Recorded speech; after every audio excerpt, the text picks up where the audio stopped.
প্রিয় এসএসসি 26 ব্যাচের শিক্ষার্থীরা, আইসিটি এক্সাম ওয়ানের সলভ ক্লাসে তোমাদেরকে স্বাগত। তো চলো আমরা যদি আমাদের সলভ ক্লাস শুরু করি। সো সেট এ দিয়ে আমরা শুরু করলাম। প্রথম প্রশ্নটা খেয়াল করো, আইসিটি যন্ত্র বা কম্পিউটার সচল ও পূর্ণমাত্রায় কার্যক্ষম রাখার উপায় কোনটি? অপশনগুলো যদি খেয়াল করো তাহলে বোঝাই যাচ্ছে, তাই না? আমাদের এটাকে লং টার্মে যদি আমরা এটাকে সাপোর্টিভ রাখতে চাই, আমাদেরকে কী করতে হবে? রক্ষণাবেক্ষণ করতে হবে, যাতে করে আমরা এটাকে অনেক লম্বা টাইমে সাপোর্টে পাই। ঠিক আছে, রক্ষণাবেক্ষণ মানে কি? আমাকে এটা পরিষ্কারও রাখতে হবে, বেশি সফটওয়্যার মানে ইরিলেভেন্ট সফটওয়্যার ইনস্টল দেওয়া যাবে না, পারফরমেন্স অপটিমাইজেশন করে রাখতে হবে, সব কিছু কি রক্ষণাবেক্ষণের আন্ডারে পড়ে যায়। ওকে, আচ্ছা, পরের প্রশ্ন যদি খেয়াল করি, কম্পিউটার কিসের সমন্বিত রূপ? সহজ কথা, অনেকগুলো হার্ডওয়্যারকে ইন্টিগ্রেট করা হয় যাতে আমরা সেখানে সফটওয়্যার ইউজ করতে পারি, তাই না? তাহলে কম্পিউটার আমরা কি ইউজ করি? বেশিরভাগ কিন্তু সফটওয়্যার ইউজ করি, বাট ওগুলো কাজ করে কি দিয়ে? হার্ডওয়্যার দিয়ে। তাহলে কম্পিউটার কিসের সমন্বিত রূপ? আমরা কি জানি? হার্ডওয়্যার এবং সফটওয়্যার। এই যে সি নাম্বারটা হচ্ছে আমাদের এখানে আনসার। ওকে, আচ্ছা, দেন পরবর্তী প্রশ্ন যদি দেখি, টেম্পোরারি ফাইল বেশি হলে কি ঘটে? টেম্পোরারি ফাইল বেশি হলে কি আমার কম্পিউটারের স্টোরেজ কমে যায়। কম্পিউটার স্টোরেজ যদি কমে যায়, এটা যদি একটু ডিপে ঢুকি তাহলে কি হার্ড ডিস্ক পুরাটা হচ্ছে তোমার ডেটা দিয়ে ভরে গেছে, তখন আমি যদি সেখানে নতুন কিছু সার্চ করতে যাই, এত ডেটার মাঝখান থেকে আমার আমার মানে প্রয়োজনীয় ডেটাটা বা পারফরমেন্সটা যদি খুঁজে বের করতে চাই, তাহলে কি হয়? অনেক বেশি সার্চ করতে হয়, টাইম বেশি কনজিউম হয়, আমার কম্পিউটার কী হয়ে যাবে? স্লো হয়ে যাবে। এই কারণে দেখা যায় নতুন কম্পিউটারগুলো খুব ফাস্ট হয়, বাট কিছু টাইম পরে গিয়ে কী হয়ে যায়? সেটা স্লো হয়ে যায়। ঠিক আছে, তাহলে এইরকম এই রিলেভেন্ট টেম্পোরারি ফাইল যদি অনেক বেশি থাকে তাহলে কী হবে? আমার কম্পিউটারটা স্লো হয়ে যাবে, কম্পিউটার স্লো হয়ে যাবে। এই যে এই নাম্বারটা হচ্ছে আমাদের আনসার। ওকে, আচ্ছা, 4 নাম্বারটা যদি দেখি, উইন্ডোজ অপারেটিং সিস্টেম কোন কোম্পানির? সবার মুখস্থ এটা, তাই না? উইন্ডোজ কার? মাইক্রোসফটের, তাই না? বিল গেটসের কোম্পানির। ওকে, তাহলে এটার আনসারটা কি? এটা আনসারটা হচ্ছে এ নাম্বার। ওকে, আচ্ছা, পরবর্তী প্রশ্ন যদি দেখি, টেম্পোরারি ফাইল তৈরির ফলে কী হয়? সহজ কথা, মাত্র যেটা বললাম যে অতিরিক্ত টেম্পোরারি ফাইল হয়ে কী হয়? আমাদের কম্পিউটারটা কন্টিনিউসলি স্লো হইতে থাকে, নতুন কম্পিউটার ফাস্ট থাকে, পুরোনো কম্পিউটার স্লো হয়ে যায়। মেইন রিজন টেম্পোরারি ফাইলের আধিক্য। ঠিক আছে, এই রিলেভেন্ট উল্টাপাল্টা ফাইলও ভরে যাওয়া। তাহলে আমার কম্পিউটার কী হয়ে যাবে? আমার কম্পিউটার ধীর গতির হয়ে যাবে। ওকে, আচ্ছা, পরবর্তী প্রশ্ন যদি দেখি, রেজিস্ট্রি ক্লিন আপ সফটওয়্যারটি কী কাজে ব্যবহৃত হয়? আচ্ছা, রেজিস্ট্রি ক্লিন আপ বেসিক্যালি তোমার কম্পিউটারটাকে মানে কন্টিনিউয়াস ক্লিন আপের উপর রাখার জন্য ইউজ করা হয়। যেমন ধরো এখানে কী করে? সফটওয়্যার ইনস্টল করতে রেজিস্ট্রি ক্লিন আপের কী সম্পর্ক? সফটওয়্যার আনইনস্টল করতে কিছুটা বলা যায়, বাট তার মেইন উদ্দেশ্য এটা না যে আমি মানে সফটওয়্যার আনইনস্টল করবো, সেটা আমি নিজেও এক ক্লিকে করতে পারি। ঠিক আছে, তারপরে কম্পিউটারকে সচল ও গতিশীল রাখতে। হ্যাঁ, কম্পিউটারকে সচল ও গতিশীল রাখতে, কারণ সে অনেক এরকম ইম্পর্টেন্ট কাজ করে, টেম্পোরারি ফাইল রিমুভ করা, কম্পিউটারের ক্যাশের ক্লিয়ার রাখা বা ক্যাশ মেমোরি ক্লিয়ার রাখা, এরকম অনেক কাজই কে করে?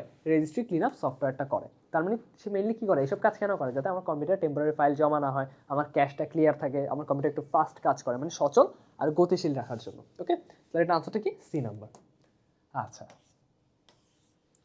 দেন যদি আমরা পরবর্তী প্রশ্নটা দেখি, কোনটি কম্পিউটারের জন্য ঝুঁকিপূর্ণ? সহজ কথা, ভাইরাস, ম্যালওয়্যার, স্পাইওয়্যার, এগুলো হচ্ছে আবার কি সব মানে কম্পিউটারের জন্য ঝুঁকিপূর্ণ। তাহলে এখানে আনসারটা কী হবে? স্পাইওয়্যার। ওকে, এখানে যদি তোমার ওই যে ভাইরাস থাকতো সেটাও আনসার হতো, বাট সবগুলো তো একসাথে থাকবে না। পরবর্তী কোয়েশ্চেন দেখো, কম্পিউটার কাজ করার গতি বজায় রাখার জন্য কোনটি ব্যবহার করা হয়? ওই যে সহজ কথা আমি বলছিলাম, কম্পিউটার আমার গতি স্লো হয়ে যাওয়ার রিজনটা কি? হার্ড ডিস্ক যদি স্লো হয়ে যায়, মানে হার্ড ডিস্ক স্লো হবে মানে কি? সেখানে এক্সেসিভ উল্টাপাল্টা ডেটা দিয়ে, মানে এই রিলেভেন্ট আমার দরকার নেই এরকম ডেটা দিয়ে যদি হার্ড ডিস্ক ভরাই ফেলি, সেখানে সার্চ করে আমার দরকার এই ডেটা খুঁজে বের করতে টাইম লাগে, কম্পিউটার স্লো হয়ে যায়। এইটা যাতে না হয় তো আমরা কি করতে পারি? আমরা ডিস্কটাকে ক্লিন আপ করে রাখতে পারি। যেমন ধরো এই যে এ নাম্বারটা, ডিস্ক ক্লিন আপ ও ডিস্ক ডিফ্র্যাগমেন্টার, এটা তোমার একটা হায়ার টার্ম। এটা হচ্ছে ডিস্কে তোমার ওই যে ডিস্ক হচ্ছে ডাটা রাখতে রাখতে ফ্র্যাগমেন্টেড হয়ে যায়, মানে খণ্ড খণ্ড চাঙ্কে ভাগ হয়ে যায়, যার কারণে দেখা যায় যে ধরো সামথিং লাইক এটা তোমার হচ্ছে একটা ডিস্ক, যদিও ডিস্কটা এমন হয় না, বাট ধরো এটা পুরোটা হচ্ছে একটা ডিস্ক, ধরো 512 বাইটের। ঠিক আছে, এটা একটা ডিস্ক। তো কি হয়, ডাটা রাখতে রাখতে ডাটা চাঙ্ক আকারে গিয়ে জমা হয় আর কি। তো এই অংশটুকুতে সে ডাটা রাখে। এরপরে কি হয়, কিছু অংশ ফাঁকা রেখে সে আবার এই অংশটাতে ডাটা রাখে। ঠিক আছে, আচ্ছা, এই কিছু ফাঁকা অংশের সাইজ ধরো হচ্ছে 20 বাইট। আচ্ছা, তারপর ধরো এটাকে আবার সে কোনো একটা জায়গাতে এইখান দিয়ে একটু ডাটা রাখলো। ঠিক আছে, এখান দিয়ে একটু ডাটা রাখলো। আচ্ছা, তা এখন কি হবে দেখো, এই ফাঁকা অংশ ধরো 8 বাইটের আর এই ফাঁকা অংশ ধরো 8 বাইটের, কিন্তু সেটা ফ্র্যাগমেন্টেড অবস্থায় আছে। এখন এই অবস্থাতে আমার যদি একটা 15 বাইটের রিকোয়েস্ট আসে যে আমি 15 বাইট রাখতে চাই, সে কি রাখতে পারবে? কোথাও এখানে আছে 8 বাইট, এখানে আছে 8 বাইট, রাখতে পারবে না। বাট যদি জিনিসটা এমন হইতো যে এই ডাটাটা এইখানে না থেকে অন্য কোনোটার সাথে থাকতো, ঠিক আছে, সরি, এইভাবে কোনো একটা সাথে লেগে থাকতো, তখন আমি একসাথে এখান থেকে কী পেতাম, 16 বাইট পেতাম। তখন এই 16 বাইটের জায়গাটা আমার ওই 15 বাইটের রিকোয়েস্টটা ফিল আপ করতে পারতো। এই যে ফ্র্যাগমেন্টেশনটা, এটা কেন হয়? কন্টিনিউসলি কম্পিউটার ইউজ করতে করতে এটা হয়, মানে এটা কিছু অ্যালগোরিদমের উপর কাজ করে তোমার ডাটাগুলো ডিস্কের মধ্যে রাখা হয়। বাট আমাদেরকে কন্টিনিউসলি এটা কী করতে হয়, ডিফ্র্যাগমেন্ট করতে হয়। তো ওইটাই বলছে এখানে যে ডিস্ক ক্লিন আপ ও ডিস্ক ডিফ্র্যাগমেন্টার। বুঝা গেছে? আচ্ছা, যদি এটা না বুঝো খুব একটা আহামরি ইস্যু না, এটা হচ্ছে তোমার কম্পিউটার আর্কিটেকচার একটা হায়ার নলেজ, সো খুব একটা প্রয়োজন নেই এটার। আচ্ছা, পরবর্তী কোশ্চেনটা যদি খেয়াল করো, কোনো সফটওয়্যার ইনস্টল করার পূর্বে কয়টি দিক লক্ষ্য রাখা প্রয়োজন? এটা মানে সরাসরি থিওরি থেকে করা একটা প্রশ্ন, 5টা দিক তোমার লক্ষ্য রাখতে হবে, বইতে স্ট্রেটলি দেওয়া আছে। তো এগুলো কী কী? যে সফটওয়্যার ইনস্টল করা হবে তার হার্ডওয়্যার সাপোর্ট করে কিনা, রিডমি ফাইলটিতে জরুরি কিছু লেখা আছে কিনা, যদিও আমাদের কারো কিছু যায় আসে না, আমরা যেটা ইনস্টল করো সেটা ডিরেক্টলি ইনস্টলই করে ফেলি। যেন হচ্ছে ইনস্টলেশনের সময় অন্য সকল কাজ বন্ধ আছে কিনা, অ্যান্টিভাইরাস সফটওয়্যারটি বন্ধ আছে কিনা, ও অ্যাডমিনিস্ট্রেটরের অনুমতি আছে কিনা। ঠিক আছে, আমরা এগুলো সবগুলো অ্যাক্সেস দিয়ে আরামসে সব কিছু ইনস্টল করে বসে থাকি। ঠিক আছে, এটাই হচ্ছে আমাদের কাজ। আচ্ছা, তো ডিভিডি এর পূর্ণরূপ কি আগে সবাই জানো, ডিজিটাল ভিডিও ডিস্ক, তাই না? একদম স্ট্রেট কাট আনসার, ডিজিটাল ভিডিও ডিস্ক। এই যে বি নাম্বারটা হচ্ছে আমাদের এখানে আনসার। ওকে, আচ্ছা, সফটওয়্যার আনইনস্টলের পরে কি করতে হয়, যেটা আমরা কেউ কখনো করিই না? কি করতে হয়? আমাদের রিস্টার্ট করতে হয়। ঠিক আছে, আমাদেরকে আমরা কখনোই সফটওয়্যার আনইনস্টল করার পর রিস্টার্ট করি না। তার রিজনটা হচ্ছে সফটওয়্যারের কিছু ক্যাশ মানে ডাটা হয়তো ক্যাশ মেমোরিতে থেকে যায়। সো রিস্টার্ট করলে হচ্ছে তোমার মানে ইয়া করা যায়, সরি কী বলতেছি, আনইনস্টল বলতেছি। সফটওয়্যার ইনস্টল করার পরে তোমার ওই যে মানে একদম স্ট্রেট কাট যদি বলতে চাই, তোমার ওই যে কিছু ডাটা বা কিছু লিঙ্ক আপ তোমার করতে পারে না, উইন্ডোজ ইনস্ট্যান্ট তোমার সফটওয়্যারটাকে রেকগনাইজ করতে পারে না। এই প্রবলেমটা লিনাক্সে হয়তো খুব একটা হয় না, বাট উইন্ডোজে হয়। তো সফটওয়্যার ইনস্টল করার ক্ষেত্রে কী হয়, ইনস্টল করার পরে তুমি যদি এটাকে রিস্টার্ট করো, তখন ওই ইনস্ট্যান্ট রিবুট হওয়ার টাইমে কম্পিউটার কী করে, তোমার কতগুলো সফটওয়্যার আছে সবগুলোর উপর একবার নজরদারি করে, তখন তার কাছে এটা চোখে পড়ে যে হ্যাঁ এখানে একটা সফটওয়্যার ইনস্টল হয়েছে বা এটা নতুন একটা সফটওয়্যার, এটাকে আমি কাজ করাতে পারবো। বাট এটা আমরা কেউ করি না আসলে, আমরা সফটওয়্যার ইনস্টল করার পরে একদম ডিরেক্টলি ইউজ করা শুরু করে দিই। বুঝা গেছে? সো এখানে একটু এটা উচিত না, মানে এটা তোমার পারফরমেন্সটা ড্রপ করে, বা অনেক সময় দেখা যায় সফটওয়্যারটা ওপেনও হয় না। সো এর থেকে বেটার হচ্ছে সবসময় কী করে না, রিস্টার্ট করে নেওয়া। আচ্ছা, কম্পিউটার সফটওয়্যার আনইনস্টল করার প্রক্রিয়াটি কোনটি? এটা তো খুব সহজ একটা প্রক্রিয়া, কিন্তু এটাও আমরা কেউ মেনটেন করি না, তাই না? কী করতে হয়, control panel add or remove নির্দিষ্ট প্রোগ্রাম আনইনস্টল। কন্ট্রোল প্যানেলে যাব, অ্যাড অর রিমুভ অপশনে যাব, নির্দিষ্ট প্রোগ্রামে যাব, দেন ওটাকে আনইনস্টল করব।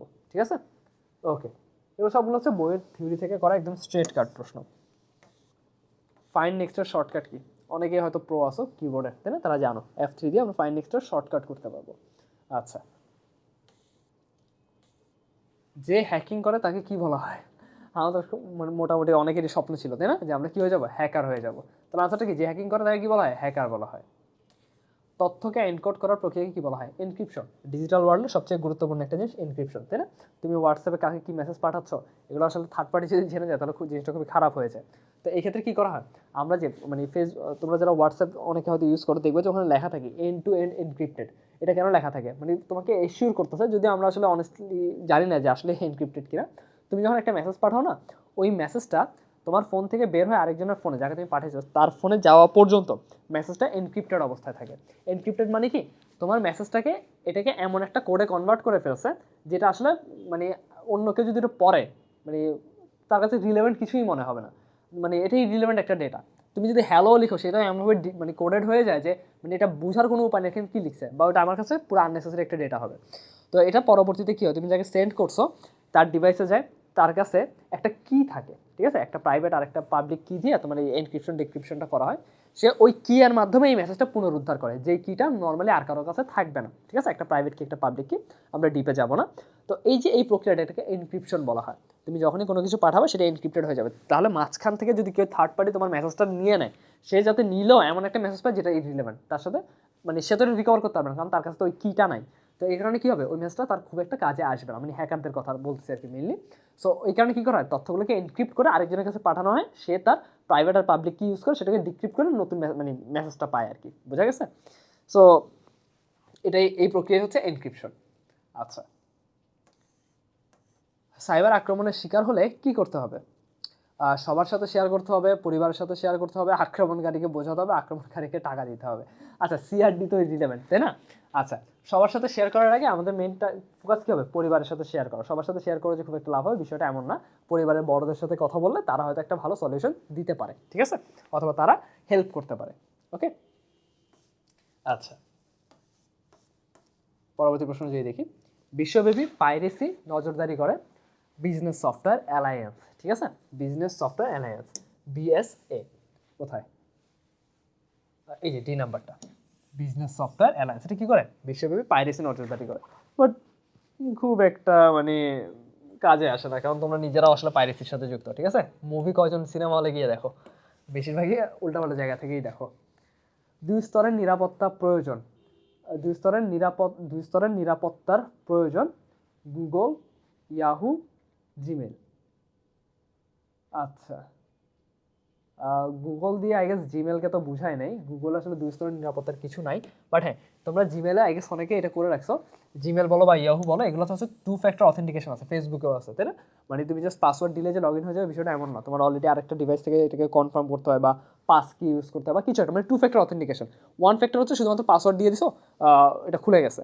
বাট এখন আর সেটা দিয়ে কাজ হয় না, কারণ হ্যাকাররা আসলে ওই যে ফিশিংয়ের মাধ্যমে তোমার চাইলে পাসওয়ার্ডটা নিয়ে নিতেই পারে, ঠিক আছে? তোমাদেরকে ওই যে বোকা বানিয়ে যে এই লিঙ্কে প্রেস করলে আইফোন 13 পাবেন, দেন সবাই প্রেস করো আর আইফোন 13 পেয়ে যাও। তো ওইটা না, ওইটা মুক্ত করার জন্য কী করা হয়, শুধুমাত্র পাসওয়ার্ড দিলে যে তোমার খুলে যাবে বিষয়টা এমন না। তো তোমার ওই যে 2 ফ্যাক্টর অথেন্টিকেশন এনেবল করা হয়, যাতে করে জাস্ট পাসওয়ার্ড দিলেই হয় না, আরও একটা ইনফরমেশন লাগে, দরকারি ইনফরমেশন লাগে, ঠিক আছে? সো 2 আর 3 হচ্ছে এখানে। বাট এখানে গুগল দিয়ে মনে কোম্পানিকে বোঝানো হয়েছে, সো এটা আসলে 2 ফ্যাক্টর অথেন্টিকেশন হওয়ার কিছু নাই। আচ্ছা, কপিরাইট আইনের লক্ষ্য কী? লেখকের লেখাকে সংরক্ষণ করার অধিকার দেওয়া, ওকে। শিল্পীর ছবিকে সংরক্ষণ করার অধিকার দেওয়া, ওকে। আর বাড়ির মালিককে বাড়ি করার অধিকার দেওয়া। এইটা ইরিলেভেন্ট, তাই না? আমাদের আনসার হচ্ছে এই দুইটাই, তাই না? আমরা কি চাই? আমার লেখা একটা বই, সেটা আরেকজন তার নামে লিখে ফেললো, বিষয়টা তো এটা হলো তো সমস্যা, তাই না? আমি আমার ইয়াটা হারাইলাম, অধিকারটা হারাইলাম। এই ক্ষেত্রে কপিরাইট কী করেন, যে আমার কপি করা কোনো জিনিস আরেকজন বানাইতে পারবে না, ওকে। বাট বাড়ির ক্ষেত্রে আসলে এরকম কিছু নাই, তুমি চাইলে সেম ডিজাইনে দুটো বাড়ি করতেই পারো, আনটিল কেউ সেটাতে প্যাটেন্ট মেরে রাখে। এরকম হওয়ার কথা না যদিও, বাট হয় না, ঠিক আছে? তাহলে বাড়ির ক্ষেত্রে এখানে কোনো কনসেপ্ট আসছে না, বাট হ্যাঁ, 1 আর 2 হচ্ছে কারেক্ট। সিস্টেম অত্যন্ত গরম হয়ে অস্বাভাবিকভাবে কম্পিউটার বন্ধ হয়ে গেলে কি করতে হবে? আর কেসিংটা খুলতে হবে, মাদারবোর্ড থেকে সতর্কতার সাথে প্রসেসর ফ্যানটি সরাতে হবে, নতুন র্যাম লাগাতে হবে। আর র্যাম নষ্ট না হলে আমি নতুন র্যাম লাগাবো কেন? এমনি তো র্যামের যে দাম আজকাল, ঠিক আছে, র্যাম তো লাগাবোই না আমি। বাট হ্যাঁ, কেসিংটা খুললে এটা তাড়াতাড়ি ঠান্ডা হওয়া স্টার্ট করবে, আর প্রসেসর ফ্যানটি সরাইতে হবে। মানে এতে কি হবে, তোমার ওই জায়গা থেকে ফ্যানটা সরে গেলে প্রসেসর যদি উন্মুক্ত হয়, এটা আরও তাড়াতাড়ি ঠান্ডা হয়ে যাবে, ওকে। তাহলে 1 আর 2 হচ্ছে এখানে কারেক্ট আনসার।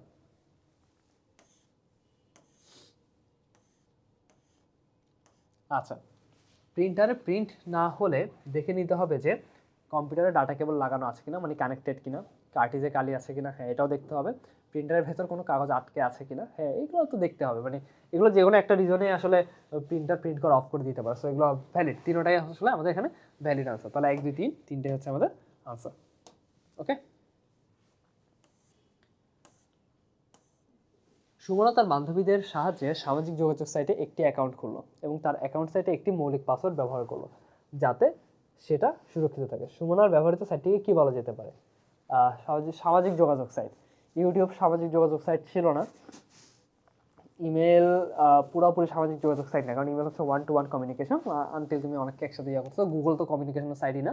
তাহলে ফেসবুকটাই হচ্ছে আমাদের আনসার, তার অ্যাকাউন্ট সাইটে একটি মৌলিক পাসওয়ার্ড ব্যবহার করলো। আচ্ছা হ্যাঁ, তাহলে এটা কি হবে? সবচেয়ে বেস্ট সামাজিক যোগাযোগ সাইট ফেসবুকই হবে, ঠিক আছে? বাকিগুলা খুব একটা রিলেভেন্ট না, ঠিক আছে, ওকে।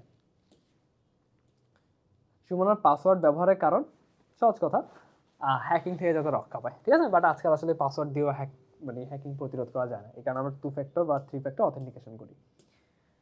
ফরিদুদ্দিন 8ম শ্রেণীতে প্রথম স্থান অর্জন করে, মা খুশি হয়ে কম্পিউটার ক্রয় করে দিলেন।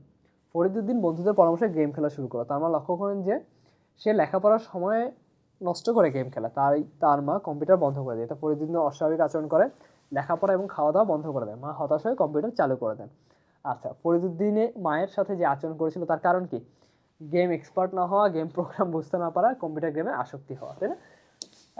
আজকালকার যুগে অনেক মানে গুরুত্ব, মানে কি বলবো, একটা রোগ বলতে পারো, সামাজিক ব্যাধি হয়ে গেছে। শুধু কম্পিউটার গেমে আসক্তি না, মানে ডিজিটাল সাইটের প্রতি আসক্ত হওয়া, ঠিক আছে? আমাদের ইয়াং জেনারেশন এখন পুরোটাই এরকম হয়ে গেছে। নতুন ক্ষেত্রে দেখা যায় তারা হচ্ছে ফেসবুক রিলসে আসক্তি হয়ে গেছে, ঠিক আছে? কম্পিউটার গেমের তুলনায় রিলস টিলস এগুলোতে বেশি আসক্ত হয়ে গেছে। আচ্ছা, ফরিদুদ্দিন পূর্বের অবস্থায় ফিরে আসলেন, আমরা একজন সৃজনশীল মেধাবী ছাত্র পাবো, ওকে, গেম এক্সপার্ট পাবো, মায়ের অনুগত সন্তান পাবো। গেম এক্সপার্ট তো কারা? যারা গেম তৈরি করে, ওর মতো মানুষ না মানুষরা না যারা গেম খেলার জন্য পাগল হয়ে যায়, তাই না? তাই মানে 2 তো হবেই না, 1 আর 3 হচ্ছে আমাদের আনসার। আচ্ছা, স্প্রেডশিটে গুণ করার সময় কোন চিহ্ন ব্যবহার করা হয়? স্টারিক, তাই না? স্টারিক সাইন বা স্টার সাইনটা কোথায় গেল? এই যে ডি নাম্বারটা হচ্ছে আমাদের আনসার, ঠিক আছে? একদম স্ট্রেট কাট। তোমার কিছু শর্টকাট আছে, শর্টকাটে তো আসলে ওটা লাগে না, বাট যদি নর্মালি করো তাহলে হচ্ছে স্টার সাইন ব্যবহার করতে হয়। এই যে মানে প্রোডাক্ট ফাংশনটা ব্যবহার করলে তখন তার আমাদের দরকার পড়ে না, তাই না? আচ্ছা, একটি ওয়ার্কশিটের সপ্তম কলাম ও পঞ্চম সারির সেল অ্যাড্রেস কোনটি? সপ্তম, A B C D E F G, তাহলে জি, তাই না? G5 বুঝাই যাচ্ছে, G5। ওকে, সপ্তম কলাম আমরা কি জানি এ বি সি ডি দিয়ে হয়, তাই না? তাহলে এ বি সি ডি দিয়ে 7 নাম্বার, আর 7 নাম্বার কলাম, আর পঞ্চম সারির জন্য 5 নাম্বার রো, তাহলে G5। ওকে, তাহলে এই নাম্বারটাই হচ্ছে আমাদের আনসার। আচ্ছা, তালিকাবদ্ধভাবে ডাটা বিন্যাস, বিশ্লেষণ ও সংরক্ষণে ব্যবহার হয় কোনটি? তো word processor, tab, PowerPoint, এগুলোতে কোনোটাতে তালিকাবদ্ধভাবে ডাটা বিন্যাস থাকে না। সবাই জানো কোথায় থাকে? স্প্রেডশিটে, সিরিয়াল বা একদম নাম্বারিং সহ থাকে, তাই না? তাহলে এটা হচ্ছে আনসার, স্প্রেডশিট। সর্বপ্রথম তৈরিকৃত স্প্রেডশিট প্রোগ্রামের নাম কি? ভিসি ক্যালক, সরাসরি বই থেকে করা প্রশ্ন। ওকে, এটা কে করছে? ভিসি ক্যালক হচ্ছে অ্যাপল কোম্পানি কর্তৃক নির্মিত পার্সোনাল কম্পিউটারের ব্যবহার উপযোগী সর্বপ্রথম স্প্রেডশিট সফটওয়্যার। জিনিসটা এমন না যে সবসময় এইটাই আসবে যে কোনটা হচ্ছে স্প্রেডশিট, মানে কোন স্প্রেডশিট প্রোগ্রামটা সর্বপ্রথম বানানো হয়েছে, এটাও আসতে পারে কে বানাইছে, অ্যাপল, সবসময় মাইক্রোসফট না, অ্যাপল। ওকে, এরপর প্রশ্নটা দেখো, এক্সেলে উপাত্ত শ্রেণীকরণ সহজ হয়েছে কোনটির কারণে? ফলাফল সেলের কারণে, ফর্মুলা ব্যবহারে, অপারেটিং সিস্টেম। এক্সেলে উপাত্ত শ্রেণীকরণ সহজ হয়েছে মানে আমার ডাটা এন্ট্রি ইজি হয়েছে কেন? এই যে কলাম সারি থাকার কারণে, কারণ আমি এখানে সিরিয়াল বা এগুলো সুন্দরভাবে রাখতে পারতেছি, সিকোয়েন্সিয়ালি রাখতে পারতেছি। ওকে, তো ডি নাম্বারটা হচ্ছে আনসার। 31 নম্বর কোশ্চেনে খেয়াল করো, প্যারাগ্রাফ লাইন ব্যবধান নির্ধারণ করতে হয় কোনটির মাধ্যমে? আচ্ছা, মার্জিন আইকনে ক্লিক করে, রিবনের পেজে লেআউট ট্যাবে ক্লিক করে। ওকে, এগুলো হয়তো সবার মুখস্থ থাকে না, ইভেন আমারও খুব একটা মুখস্থ থাকে না। তো এগুলো আসলে হচ্ছে পরীক্ষার আগে বই পড়ে তোমাকে কয়েকটা ইম্পর্টেন্ট জায়গায় আইডেন্টিফাই করতে হবে, আর টেস্ট পেপার পড়লে বা যদি সলভ করো তাহলে বুঝবে যে কোন জায়গা থেকে কোশ্চেন বেশি আসতেছে, ওই জায়গাগুলোর ওই পয়েন্টগুলো পড়তে হবে, কারণ এটা আসলে এক্স্যাক্টলি সবাই মুখস্থ রাখে না। কম্পিউটার স্ক্রিনে তাকাইলে হয়তো আমরা 2-4টা ক্লিক করে সব কিছু বের করে ফেলতে পারি, বাট হ্যাঁ, এক্সাম হলে বসে থিওরি থেকে করা কোশ্চেনগুলো সলভ করা একটু টাফ হয়ে যায়। সো প্যারাগ্রাফ লাইন ব্যবধান নির্ধারণ করতে কোনটি মানে প্যারাগ্রাফ লাইন ব্যবধান নির্ধারণ করতে হয় কোনটির মাধ্যমে? মানে লাইন ডিফারেন্সটা রিবন পেজে লেআউট ট্যাবে সিলেক্ট করে। এখন বেশিরভাগ ক্ষেত্রে লেআউট ট্যাবই ইউজ করা হয় কেন? কারণ লেআউট ট্যাবটাই আইডেন্টিফাই করে আমার এটা দেখতে কেমন হবে। তো দেখো এখানে প্যারাগ্রাফ লাইন ব্যবধান, এটা কিন্তু আমার দেখতে কেমন হবে তার একটা অংশের মধ্যেই পড়তেছে, এই কারণে লেআউট ট্যাব। ওকে, আচ্ছা, ক্লিপ আর্ট যোগ করার সুবিধা রয়েছে কোন গ্রুপে? ইলাস্ট্রেশনে, ঠিক আছে? তুমি এটা এটা আই গেস সবারই মুখস্থ সরাসরি, এটা এই কোশ্চেনটা অনেক বেশিও আসে আসলে, ঠিক আছে? ওয়ার্ড ডকুমেন্টে পেজের মার্জিন ঠিক করতে হলে কোন ট্যাবে ক্লিক করতে হবে? Same, page লেআউটে। ওকে, ওখানে তুমি মার্জিনও পেয়ে যাবে, সবই পেয়ে যাবে, তাহলে আনসারটা কি? পেজ লেআউটে। আচ্ছা, তো পরের কোশ্চেনটা যদি দেখি, ডকুমেন্টে কোনো ছবি যোগ করতে হলে রিবনে কোন ট্যাব ব্যবহার করতে হয়? ইনসার্ট ট্যাব ব্যবহার করতে হয়। তোমার অনেক কিছুই অ্যাড করা যায় ইনসার্ট ট্যাবের মধ্যে, শুধুমাত্র ছবিই না। তো আনসারটা কি? আমাদের ইনসার্ট ট্যাবে ক্লিক করতে হবে। আচ্ছা, পরের কোশ্চেনটা খেয়াল করো, ফন্টের রং নির্বাচন করতে হবে কোনটিতে ক্লিক করে? Font style, reference, drop down box. ফন্টের কিছু ইনফরমেশন বা ফন্টের জিনিসপত্র এখানেই থাকে, ঠিক আছে? মানে ড্রপ ডাউন বক্সের মধ্যে তোমার ফন্টের কালার টালার এগুলো থাকে। আচ্ছা, পরবর্তী কোশ্চেনে যদি দেখি, বাংলা টাইপের জন্য কোন ফন্টটি বাছাই করতে হয়? সুতনি এমজি, খুব ফেমাস একটা ফন্ট, ঠিক আছে? বেশিরভাগ দেখবা যে অনেক পাবলিকেশন থেকে শুরু করে অনেকে এটা ইউজ করে, সুতনি এমজি। আচ্ছা, মানে বাংলা ফন্টের জন্য এটা সবচেয়ে ফেমাস, আরও আছে বাট এটা অনেক ফেমাস। আচ্ছা, আর টাইমস রোমানটা মেনলি ইংলিশের জন্য ইউজ করা হয়, ঠিক আছে? ফন্ট কিন্তু অনেক আছে, সব কিছুর জন্যই আছে, বাট সবচেয়ে বেশি ইউজ হয় কোনটা সেটা বললাম। আচ্ছা, একই ডকুমেন্ট ভিন্ন নামে সংরক্ষণ করতে নিচের কোন কমান্ডে ক্লিক করতে হয়? সেভ অ্যাজ, ঠিক আছে? সেভ তো অলরেডি একবার হয়ে যায়, আর সেভ অ্যাজ যখনই দিবা তখন সেটা নতুনভাবে সেভ হবে, তোমার কাছে নাম চাইবে, এটা কী দিয়ে সেভ করবো। ওকে, পেস্ট করার কিবোর্ড কমান্ড কোনটি? Control C, control V. Control C দিয়ে কপি করে, কন্ট্রোল ভি দিয়ে কী করে? পেস্ট করে। ওকে, আচ্ছা, তাহলে কি আসবে? আচ্ছা, কন্ট্রোল ভি। স্পেল চেকার কি? একটা সফটওয়্যার, তাই না? আমি লিখে যাচ্ছি, স্পেল চেকার কি করে? তার ডিকশনারিতে দেখে এটা কি আছে নাকি না, এই ওয়ার্ডটা যদি না থাকে তাহলে বলে যে এটা ভুল বানান, ঠিক আছে? তার নিচে আন্ডারলাইন করে দেয়, এটা কি একটা সফটওয়্যার। ওকে, তাহলে স্পেল চেকার হচ্ছে একটা সফটওয়্যার। আচ্ছা, এমএস ওয়ার্ড দিয়ে কি করা যায়? নির্ভুলভাবে লেখালেখি, তারপরে কোনো কিছু ডিজাইন ইমেল পাঠানো, বেতন বিল প্রস্তুত। এমএস ওয়ার্ড বেতন বিল প্রস্তুত আসলে করা যায়, বিষয়টা এমন না, বাট সব ম্যানুয়াল একদম সাইড বাই সাইড লিখতে হবে। বাট আমরা বেতন বিল কিসে প্রস্তুত করি? স্প্রেডশিটে। তো মানে এটা খুবই নেই একটা অ্যাপ্রোচ হবে যদি কেউ এটা দাগায় আর কি, ভুল করেও। বাট হ্যাঁ, এমএস ওয়ার্ডে কী করা যায়? নির্ভুলভাবে লেখালেখি করা যায়। নির্ভুল হবে না, বাট লেখালেখি তো করা যায়। আমি চাইলে সেটাকে নির্ভুল করতে পারবো, বাট আমি চাইলে ভুলও লিখতে পারবো, ঠিক আছে? বাট মেইনলি কি এমএস ওয়ার্ড কিসের জন্য ইউজ করা হয়? লেখালেখি করার জন্য। ওকে, আচ্ছা। দেন পরবর্তী কোয়েশ্চেনটা দেখি। টেক্সট খুঁজে বের করার জন্য কোন কমান্ড ব্যবহার করা হয়? কন্ট্রোল এফ, ঠিক আছে? আই গেস এতদিন সবাই অনেক এটা ইউজ করছো। এটা বেশিরভাগ ক্ষেত্রে আমরা যখন আমি স্টুডেন্ট ছিলাম অ্যাডমিশন, তখন এই কন্ট্রোল এফটা আমার খুব কাজে লাগছে। ইউনিভার্সিটির রেজাল্টের মধ্যে মানে পিডিএফ এর মধ্যে নিজের নাম খুঁজে বের করতে কন্ট্রোল এফ দিয়ে সার্চ করলে তোমার পুরো পিডিএফ থেকে নাম বের করে দেয়, ঠিক আছে? আচ্ছা, চিঠিপত্র লেখার উপযুক্ত প্রোগ্রাম কোনটি? চিঠিপত্র লেখার উপযুক্ত প্রোগ্রাম কোনটি? এমএস ওয়ার্ড, তাই না? এক্সেলে তো তুমি স্প্রেডশিট করো, এখন স্প্রেডশিট দিয়ে তো কেউ চিঠি লিখে না, তাই না? তা পাওয়ার পয়েন্ট দিয়ে তো আমরা যে স্লাইড ডিজাইন করি, তারপরে এমএস অ্যাক্সেস তো লাগবে না। এটা কোন সফটওয়্যার? এটা তো মনে হয় কোন সফটওয়্যারও না। যাই হোক, আর এমএস ওয়ার্ড কি? লেখালেখির জন্য, যেটা অলরেডি আমরা একবার দেখে আসছিলাম। তাহলে চিঠিপত্র লেখার জন্য উপযুক্ত কোনটি? MS Word. হেডার ও ফুটার গ্রুপে আইকন থাকে, page number, header, hyperlink header এবং ফুটারে থাকে না, ঠিক আছে? হাইপারলিঙ্ক থাকে হচ্ছে পেজের মাঝখানে বা কোনো একটা কিছুর সাথে অ্যাটাচ। নিচে হচ্ছে পেজ নাম্বার থাকে, উপরে হচ্ছে হেডার থাকে। তাহলে 1 আর 2 হচ্ছে এখানে আমাদের কারেক্ট আনসার। মানে হচ্ছে পেজ নাম্বার থাকে হেডারে, ফুটারে, আর হেডার থাকে হেডারে। ওকে, তাহলে 1 আর 2 হচ্ছে আনসার। ফাইন্ড রিপ্লেস কমান্ডের কাজ হলো তোমার একটা লেখাকে খুঁজে বের করে দেন হচ্ছে যে সেটাকে তুমি একটা ওয়ার্ড দিলে সেটাকে রিপ্লেস করে দেয়। ওকে, তো কী করে? বড় ডকুমেন্টের শব্দ খুঁজে, হ্যাঁ খুঁজে লেখার শব্দ প্রতিস্থাপন করে, যেটা বললাম ওই শব্দটা খুঁজে তুমি যদি একটা ওয়ার্ড দিয়ে রিপ্লেস করে দিতে পারো। ওকে, তার মানে 2 আর 3 হচ্ছে এটার কারেক্ট আনসার। প্যারাগ্রাফ গ্রুপের ইন্ডেন্ট অপশনে কি থাকে? প্যারাগ্রাফ গ্রুপের ইন্ডেন্ট অপশনে থাকে হচ্ছে লেফট, রাইট, আচ্ছা মিডল থাকে না মেবি, আমি একটু কনফিউজ। মিডল মেবি থাকে না, কারণ হচ্ছে যে ইন্ডেন্ট হচ্ছে তুমি ডানে বামে কতটুকু মানে এটাকে সরাইতে চাচ্ছ বা কতটুকু গ্যাপ দিতে চাচ্ছ সেটাই জানতে চাই। সেটা মিডল থাকার কোনো অপশন এখানে নাই আসলে, বাট লেফট রাইট হচ্ছে একদম কারেক্ট আনসার এখানে, ঠিক আছে? মানে দেখাই যাচ্ছে এখানে 1 আর 2 হচ্ছে আনসার। আচ্ছা, ওয়ার্ড 2007 এর অফিস বাটনে ক্লিক করলে পাওয়া যায়। ওয়ার্ড 2023 চলে বা 25 চলে মনে হয় এখন, আমি জানি না। সেখানে আমাদের 2007-এর কোয়েশ্চেন, তাই না? কি বলছে? অফিস বাটনে ক্লিক করলে কি পাওয়া যায়? অফিস বাটনে ক্লিক করলে সেভ এবং ওপেন পাওয়া যাবে। সেভ এবং ওপেন পাওয়া যায়। ডিলেট সরাসরি পাওয়া যায় না। ডিলেট হচ্ছে তোমার বাইরে এসে একটা ফাইলের কর্নারে 3 ডট আইকনে ক্লিক করলে দেন ডিলেট পাওয়া যায়। ওকে, আচ্ছা। এরপরে হচ্ছে সাহিদ অনেক সময় গল্প, কবিতা প্রভৃতি লেখালেখি করে, কিন্তু তার লেখাতে বেশ কিছু বানান সবসময় ভুল হয়। তাই তার এই ভুল যেন না হয় সেক্ষেত্রে একটি সফটওয়্যার ব্যবহারের পরামর্শ দেয় তার এক বন্ধু। কি কি সফটওয়্যার? স্প্রেডশিট না, এক্সেলও না। স্প্রেডশিট তো এক্সেলে যায়, অ্যানালাইসিস করার তো কোনো দরকার নেই। ওয়ার্ড প্রসেসর, পাওয়ার পয়েন্টটা তো কিছু যায় আসে না এখানে, তার মানে এই তিনটার একটাও হবে না। কোনটা হবে? Word processor. ওকে, আচ্ছা। ওয়ার্ড প্রসেসর কী করে? ওয়ার্ডগুলোকে প্রসেস করে তোমাকে নির্ভুল বানান দিবে। উপযুক্ত সফটওয়্যার ব্যবহারে লেখাকে সম্পাদনা করে নান্দনিকভাবে উপস্থাপন করা যায়, হ্যাঁ যায়। নির্ভুলভাবে লেখার কাজ করা যায় লেখাকে পুনর্বিন্যাস করা যায়, হ্যাঁ।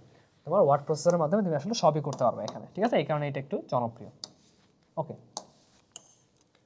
দেন কোয়েশ্চেন মার্ক চিহ্নিত সেলের ঠিকানা কোনটি? কোয়েশ্চেন মার্ক হচ্ছে দেখো C2 আমরা এই টাইপের একটা অলরেডি করে আসছি, তাহলে C2 হচ্ছে আমাদের কোয়েশ্চেন মার্কের জায়গাটা। আচ্ছা, দেন বিক্রয় মূল্য নির্ণয় করতে কোন সূত্রটি ব্যবহৃত হবে? আচ্ছা, খেয়াল করো, বিক্রয় মূল্য, ক্রয় মূল্য, লাভ। তো ক্রয় মূল্যর সাথে আমার কি করতে হবে? ক্রয় মূল্যর সাথে লাভ মানে ক্রয় মূল্যের ইয়াটা যোগ করতে হবে। সহজ কথা, এখানে ম্যাথ লাগবে আমার। দেখো, এইটার সাথে যোগ করতে হবে এটার গুণফল, তাই না? ক্রয় মূল্যের এত % যত হয় তার সাথে আমার ক্রয় মূল্য যোগ করতে হবে। তার মানে A2 plus B2 into A2, তাই না? এই যে দেখো, A2 plus B2 into A2 মানে B2 এর যে পার্সেন্টটা। ওকে, তাহলে এটা কত নাম্বারে আছে? এটা আছে হচ্ছে আমাদের এই যে ডি নাম্বারে। ওকে, ডি নাম্বার হচ্ছে এখানে আমাদের আনসার। তাহলে এই ছিল আমাদের এই সেটের সলভ কাজ। জিনিসটা আগে বুঝতেই পারতো, বেশিরভাগ কোশ্চেন হচ্ছে সব তোমাদের বইয়ের থিওরি থেকে স্ট্রেট কাট তুলে দেওয়া প্রশ্ন, ঠিক আছে? তোমাদের বোর্ড বলো বা যেখানে বলো এই টাইপেরই কোশ্চেন আসবে। সো এক্সামের আগে হলেও বইটা একটু ভালোভাবে পড়তে হবে। ওকে, চলো আমরা আমাদের বি সেটের সলভ ক্লাসটা শুরু করি। প্রথম কোশ্চেনটা খেয়াল করো, কম্পিউটারে অতিরিক্ত প্রোগ্রাম ইনস্টল হলে কোন মেসেজ দেখাতে পারে? প্রথম অপশন দেখে বুঝে গেছে আউট অফ মেমোরি, তাই না? তো কম্পিউটার তো একটা মেমোরি লিমিটেশনস আছেই, তাই না? তুমি এর থেকে বেশি তো মানে ধর 512 জিবির কম্পিউটার তুমি তার 600 জিবির ফাইল নামাইতে পারবে না। যখন একদম অতিরিক্ত প্রোগ্রাম ইনস্টল করবে, মেমোরি শেষ হয়ে আসবে, তখন বলবে আউট অফ মেমোরি। ওকে, তাহলে এই নাম্বারটা হচ্ছে আনসার। উইন্ডোজ রান হওয়ার সময় হ্যাং হয়ে যাওয়ার কারণ কি? র্যাম বেশি হলে তো হ্যাং হবে না, তাই না? আমাদের জন্য আরও সুবিধা হবে, ফাস্টার হবে। ভাইরাস থাকলে, হ্যাঁ ভাইরাস থাকলে বেশিরভাগ সময় কী হয়ে যায়, এটা হ্যাং হয়ে যায়, কারণ আমাদের সফটওয়্যারকে সে আটকে ফেলে বা অফ করে দেয়। আচ্ছা, এরপরে কম্পিউটার ঘন ঘন রিস্টার্ট হবে কখন? কুলিং ফ্যান না ঘুরলে, কম্পিউটার অতিরিক্ত প্রোগ্রাম ইনস্টল করলে, সিমন্স ব্যাটারি নষ্ট হলে, পাওয়ার বোর্ড নষ্ট হলে। আচ্ছা, কম্পিউটার ঘন ঘন রিস্টার্ট হবে, পাওয়ার বোর্ড নষ্ট হলে কম্পিউটারই শেষ, কোনো লাভ নেই। তাহলে কী হবে? কুলিং ফ্যান যদি না ঘুরে, তখন কম্পিউটার যদি হিট হয়ে যায়, তখন সে সাথে সাথে রিস্টার্ট নিয়ে নেবে, ঠিক আছে, যাতে আমার হিটটা সে কম্প্রোমাইজ করতে পারে। বাট এটা খুব একটা মানে ভালো সলিউশন হয় না, কম্পিউটার বেশি দিন টিকবে না এরকম হইলে। ওকে, আচ্ছা, সিমস এর পুনরূপ কি? কমপ্লিমেন্টারি মেটাল অক্সাইড সেমিকন্ডাক্টর, আমি ভুলে গেছি নামটা। কমপ্লিমেন্টারি মেটাল অক্সাইড সেমিকন্ডাক্টর, এই যে সিমস। এটা তোমার হায়ার স্টাডিজে তোমরা যারা ইঞ্জিনিয়ারিং পড়বা, বিশেষ করে ট্রিপলি বা সিএসসি নিয়ে, তারা এটা পাবা, ঠিক আছে? এটা নিয়ে পড়তে হয়। সিমস হচ্ছে কমপ্লিমেন্টারি মেটাল অক্সাইড সেমিকন্ডাক্টর, একটা স্পেশাল সেমিকন্ডাক্টর, ঠিক আছে? আচ্ছা আচ্ছা, পরবর্তী কোশ্চেন দেখি। বুট ডিস্ক ফেইলার দেখায় কেন? মাদারবোর্ড, হার্ড ডিস্ক ও পাওয়ার সাপ্লাইয়ের কেবল লুজ থাকলে। হ্যাঁ, মাদারবোর্ড, হার্ড ডিস্ক ও পাওয়ার সাপ্লাইয়ের কেবল লুজ থাকলে। তো হ্যাঁ, কেবল লুজ থাকলে তো তোমার মানে বুট, কম্পিউটার বুটিংই হবে না, সহজ কথা। মানে তার যা যা লোড করা কথা সেটা লোডই হবে না, সহজ কথা। কেবল লুজ থাকলে মানে, কেবল লুজ মানে জিনিস হচ্ছে কেবল কানেক্টেড, যদি একটু ডিসকানেক্ট হয় তাহলে খেলা শেষ, ঠিক আছে? আচ্ছা, তাহলে এই নাম্বারটা হচ্ছে আনসার। তথ্য অধিকার আইন কত সালে চালু হয়? 2009 সালে। খুব ফেমাস একটা কোশ্চেন, এটা শুধুমাত্র আইসিটির জন্য না, এটা তোমার এই যে বিসিএসও কোশ্চেন আসতে পারে, যে তথ্য অধিকার আইন কত সালে চালু হয়। খুবই গুরুত্বপূর্ণ একটা কোশ্চেন, 2009 সালে। ওকে, 2009 সালে। প্রতিটি আইসিটি যন্ত্রের সাথে কি দেওয়া থাকে? মাউস, পেন, ওয়েমার, ম্যানুয়াল। আচ্ছা, মাউস তো শুধু কম্পিউটারের জন্য লাগে, তাই না? পেন হচ্ছে তোমার ওই টাইপের ধরো ট্যাব বা ওই টাইপের ডিভাইসের সাথে লাগে। ওয়েমার তো আমাদের দরকার নেই, ওয়েমার তো পরীক্ষার একটা কাগজ। ম্যানুয়ালটা দেওয়া থাকে কেন? যাতে আমি এটা ইউজ করতে পারি ঠিকঠাক, কীভাবে ইউজ করবো সেটা জানার জন্য। আসক্তি থেকে মুক্ত থাকার জন্য কোন কাজটি করা উচিত? লেখাপড়া, হোমওয়ার্ক ও খেলাধুলা, নিজেকে বোঝাতে হবে, স্বীকার করে নিতে হবে, সামাজিক যোগাযোগ সাইট ব্যবহারের প্রতি অনীহা। ডি নাম্বারটা তো আমাদের কারোই নেই, তাই না? সবারই খুব ভালোই লাগে এটা। আর লেখাপড়া করলে তো আরও বিরক্তি লাগে আমাদের, আমাদের তো এটা মানে আসক্তি থেকে মুক্ত করবে না। হোমওয়ার্ক ও খেলাধুলা করা এটা খুব একটা আহামরি ব্যাপার না, বাট মেইন কনসেপ্ট হচ্ছে নিজেকে তোমার বুঝতে পারতে হবে। তুমি যদি নিজেই বুঝতে না পারো যে তোমার এটা থেকে তোমার এটাতে তোমার আসক্তি আছে, তোমার এটা থেকে মুক্তি পাইতে হবে, তাহলে কোনো কিছুই তোমাকে আটকাইতে পারবে না। আগে নিজেকে কন্ট্রোল করতে হবে, দেন বাকি সব কিছু। ওকে, তাহলে সি নাম্বারটা হচ্ছে এটা আনসার। বিএসএ এর 2011 এর প্রতিবেদন অনুযায়ী প্রতি 10 জনে কজন পাইরেসি মুক্ত? 7 জন, ঠিক আছে? বিএসএ 2011 এর প্রতিবেদন অনুযায়ী এখন দেখা যাবে 10 জনের মধ্যে 10 জনই পাইরেটেড, ঠিক আছে? আমরা সবাই সবাই এরকম হয়ে গেছি আসলে। আমারও কোনো সফটওয়্যার দরকার হলে আমি সরাসরি কিনি না, আমরা ওই যে ক্র্যাক নামে ইউজ করি। আচ্ছা, ঠিক আছে। তো পরের কোশ্চেনটা খেয়াল করো। কোনো দেশের এক দম্পতি কম্পিউটার গেম খেলার অর্থ জোগাড় করতে তাদের শিশু সন্তানকে বিক্রয় করেছিল? এইটাও সেম, বিসিএস এর একটা প্রশ্ন আসতে পারে এইভাবে। কোন দেশের? চীনের, ঠিক আছে? এই টাইপের জিনিসপত্রগুলো তখন বিসিএস এ বেশি আসে। আচ্ছা, কোনটি সফটওয়্যার ও সামাজিক সাইট হিসেবে হিসেবে পরিচিত? ফেসবুক, তাই না? ইন্টেল তো কোম্পানির নাম, মাইক্রোসফটও কোম্পানির নাম, গুগলও কোম্পানির নাম, ফেসবুক একটা কোম্পানি, এটা সত্য, কিন্তু আসলে ফেসবুক হচ্ছে মেটার আন্ডার আর কি। তো ফেসবুক হচ্ছে বেসিক্যালি সামাজিক যোগাযোগ সাইট। ইন্টেল কী করে? চিপ বানায়। গুগল হচ্ছে সবচেয়ে বড় সার্চ ইঞ্জিন। আর মাইক্রোসফট কি? সে তো অনেক কিছুই বানিয়ে রাখছে, ঠিক আছে, বাট সামাজিক যোগাযোগ জিনিস বানায় নেই। বানায় নেই এমন না, মাইক্রোসফটের কিছু আছে এরকম, ঠিক আছে? টিমস আছে, তারপরে হচ্ছে তোমার স্কাইপ আছে, এগুলো সবগুলো মাইক্রোসফটের। আচ্ছা, তোমার জিমেইল অ্যাকাউন্টে শক্তিশালী পাসওয়ার্ড ব্যবহার করার পর অ্যাকাউন্টে হ্যাক হয়েছে, কোন পদ্ধতি ব্যবহার করে তোমার অ্যাকাউন্টে নিরাপত্তা আরও জোরদার করা যায়? 2 স্টেপ ভেরিফিকেশন, এতদিন হয়তো অনেকে করেও ফেলছো, তাই না? 2 স্টেপ ভেরিফিকেশন থাকলে কী হয়? হ্যাকারের কাছে যদি পাসওয়ার্ডও থাকে তাহলে কী হবে না, সে সাকসেসফুল হবে না, কারণ 2 স্টেপ ভেরিফিকেশনে পাসওয়ার্ডের পাশাপাশি কনফার্মেশনেরও একটা স্টেপ থাকে, যেখানে এটা তোমার পাস কি নেয় অথবা তোমার ডিভাইস থেকে কনফার্মেশন নেবে কিছু একটা, ঠিক আছে? আচ্ছা, অনলাইন হুমকি থেকে ব্যক্তিগত তথ্য ও ডিভাইসকে রক্ষা করতে প্রয়োজন সফটওয়্যার আপডেট বন্ধ রাখা। সফটওয়্যার আপডেট বন্ধ রাখা যায় না আসলে, সফটওয়্যার আমাদের প্রয়োজন পড়ে। সকল ডিজিটাল প্ল্যাটফর্মে একই পাসওয়ার্ড ব্যবহার করা, এটা তো সবচেয়ে খারাপ একটা অভ্যাস। ডিভাইসে ভাইরাস ইনস্টল রাখা, শক্তিশালী পাসওয়ার্ড ব্যবহার করা। ওকে, শক্তিশালী পাসওয়ার্ড ব্যবহার করলে ওটা হ্যাক হওয়ার চান্স একটু কম থাকে, হালকা কম থাকে, বেশি না। আচ্ছা, 14 নম্বর প্রশ্ন দেখো। ডেটা ইন্টারসেপশন থেকে রক্ষা পাওয়ার উপায় কি?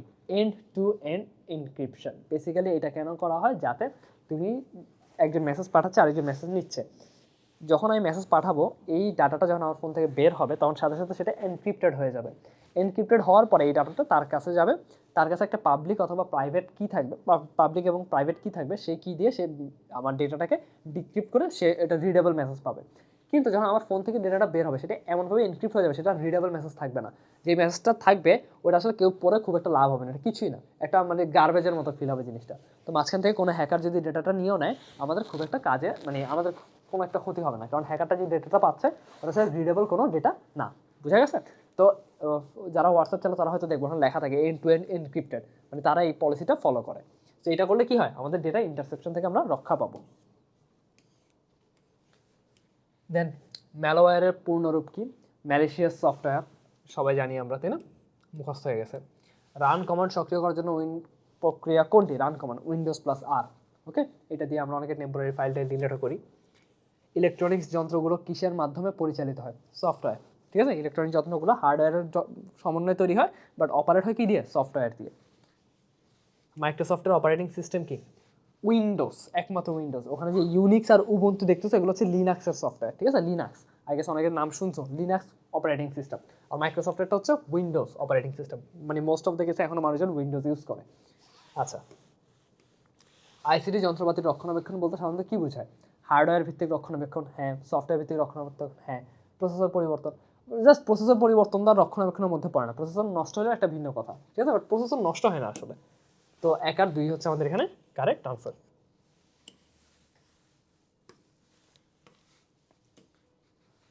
কোনো সফটওয়্যার ইনস্টল করার পূর্বে আমাদের যে বিষয়গুলো লক্ষ্য রাখতে হবে, সফটওয়্যারটি হার্ডওয়্যার সাপোর্ট করে কিনা, হ্যাঁ। রিডমি ফাইলে জরুরি কিছু আছে কিনা, হ্যাঁ। অ্যান্টিভাইরাস সফটওয়্যার বন্ধ আছে কিনা, হ্যাঁ। বাট আমরা কি করি, 2-3টার একটাও করি না। ঠিক আছে, আমরা র্যান্ডম মানে মেরে দিই, যা হবে দেখা যাবে।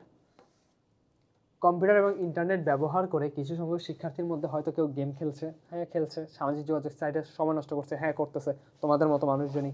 দেন কম্পিউটার প্রোগ্রামিং শিখছে, হ্যাঁ আমার মতো মানুষজন। ঠিক আছে, তাহলে কি হবে? 3টাই কারেক্ট আছে, যে আমরা সবই করতে পারবো। আচ্ছা, নজরুল 8ম শ্রেণীতে পড়ে। সে 2 মাস হলো একটি ডেল ব্র্যান্ডের ল্যাপটপ কিনেছে।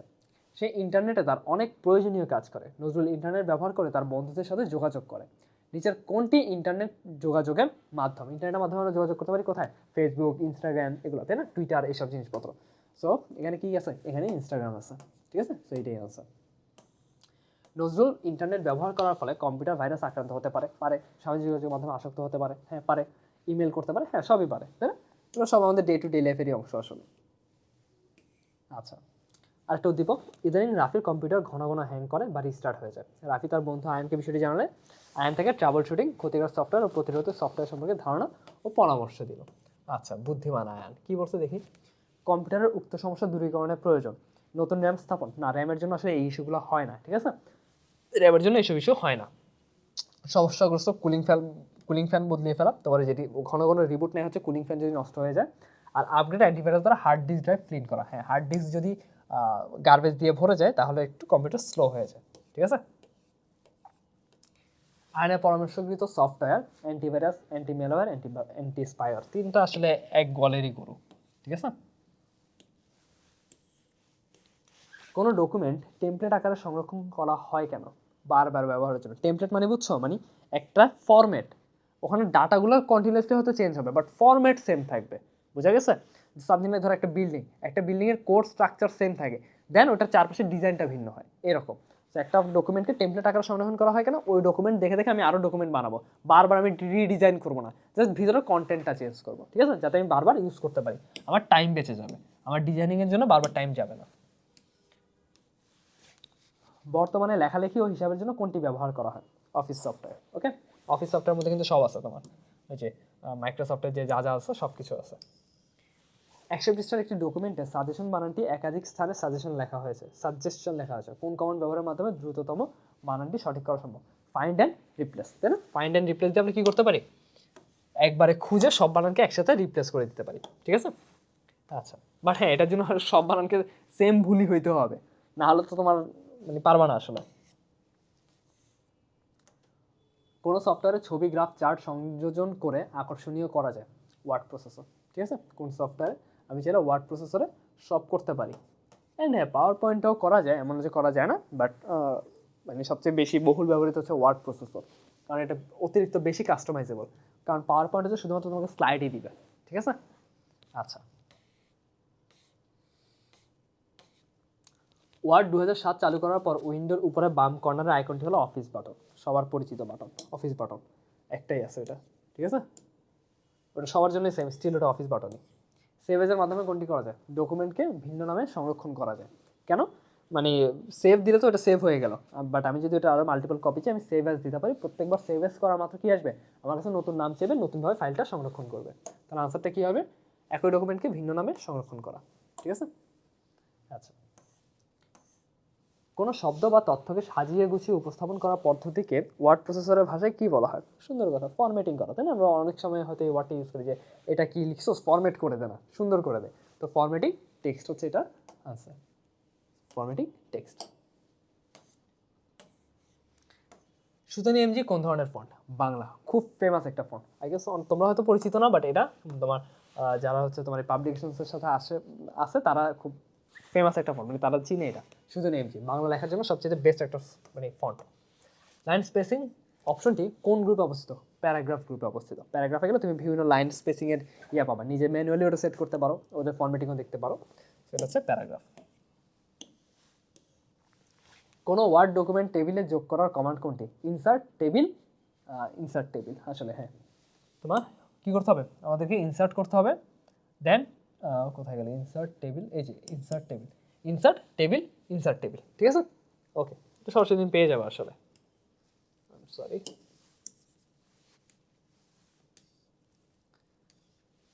ওয়ার্ড ডকুমেন্টে পেজের মার্জিন ঠিক করতে হলে কোন ট্যাবে ক্লিক করতে হয়? পেজ লেআউটে, ওখানে তুমি মার্জিন টার্জিন সব কিছু পেয়ে যাবে, ঠিক আছে। পেজ লেআউটে তোমার পেজের যত রকম লেআউট আছে সব ওখানে আছে। বিভিন্ন রকমের সংখ্যা বা অক্ষর ভিত্তিক উপাত্ত নিয়ে সহজে কাজ করা যায় কোনটির মাধ্যমে? সহজ কথা, স্প্রেডশিট। আমরা অলরেডি এটা নিয়ে কাজ করি, তাই না? হ্যাঁ, তোমরা 9-10 তো তোমরা হয়তো এগুলো খুব একটা করো না, বাট হ্যাঁ, তোমার ডেটাকে তুমি যদি কলাম ওয়াইজ, রো ওয়াইজ একদম সাজাতে চাও, তাহলে স্প্রেডশিটের থেকে বেটার আর কিছু নাই আসলে, ঠিক আছে। স্প্রেডশিট বিশ্লেষণ।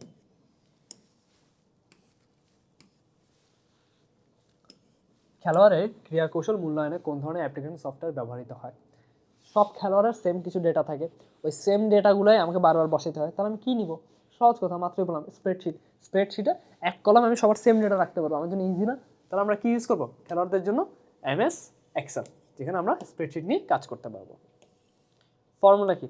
ওয়ার্কশিটে বিভিন্ন সেলের সংখ্যাগুলো যোগ, বিয়োগ, গুণ, ভাগ, শতকরা, গড় ইত্যাদি ব্যবহার করার জন্য যে সূত্র ব্যবহার করা হয় সেগুলোই হচ্ছে ফর্মুলা, একদম প্রথমটাই আনসার, ঠিক আছে। আমরা ফর্মুলা দিয়ে স্প্রেডশিটে বিভিন্ন কলামের মধ্যে বিভিন্ন অপারেশন করতে পারি। হেডার ও ফুটার গ্রুপ কোন ট্যাবে থাকে? ইনসার্ট ট্যাবে থাকে। ইনসার্ট থেকে আমরা এদেরকে অ্যাড করতে পারি। এয়ারলাইন্স রিজার্ভেশনে কোনটি ব্যবহার করা হয়? PowerPoint, spreadsheet, database, word process software.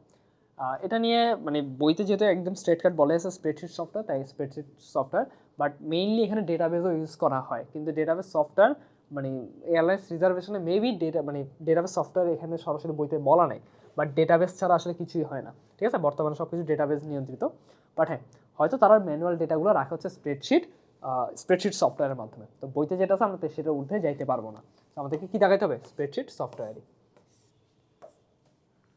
Spreadsheet প্রোগ্রামে গুণ করার প্রক্রিয়া কয় ধরনের? 2 ধরনের। এক হচ্ছে তুমি সরাসরি স্টারিক সাইনটা দিয়ে দিবা, আর একটা হচ্ছে কি তোমার প্রোডাক্ট ইউজ করো, ওখানে ফাংশন থাকবে, প্রোডাক্ট ইউজ করো। এই যে দেখো, এই যে স্টার সাইন ইউজ করো অথবা প্রোডাক্ট ইউজ করো, তাহলে দুইটা ওয়ে। ডকুমেন্টকে আকর্ষণীয় করার জন্য ব্যবহার করা হয় সেল, গ্রাফ, টেবল। সেল আমরা আকর্ষণীয় করার জন্য ইউজ করি না, আমরা গ্রাফ এবং টেবল ইউজ করি, ঠিক আছে, কারণ এগুলো দেখতে ভিজুয়ালি একটু সুন্দর হয়।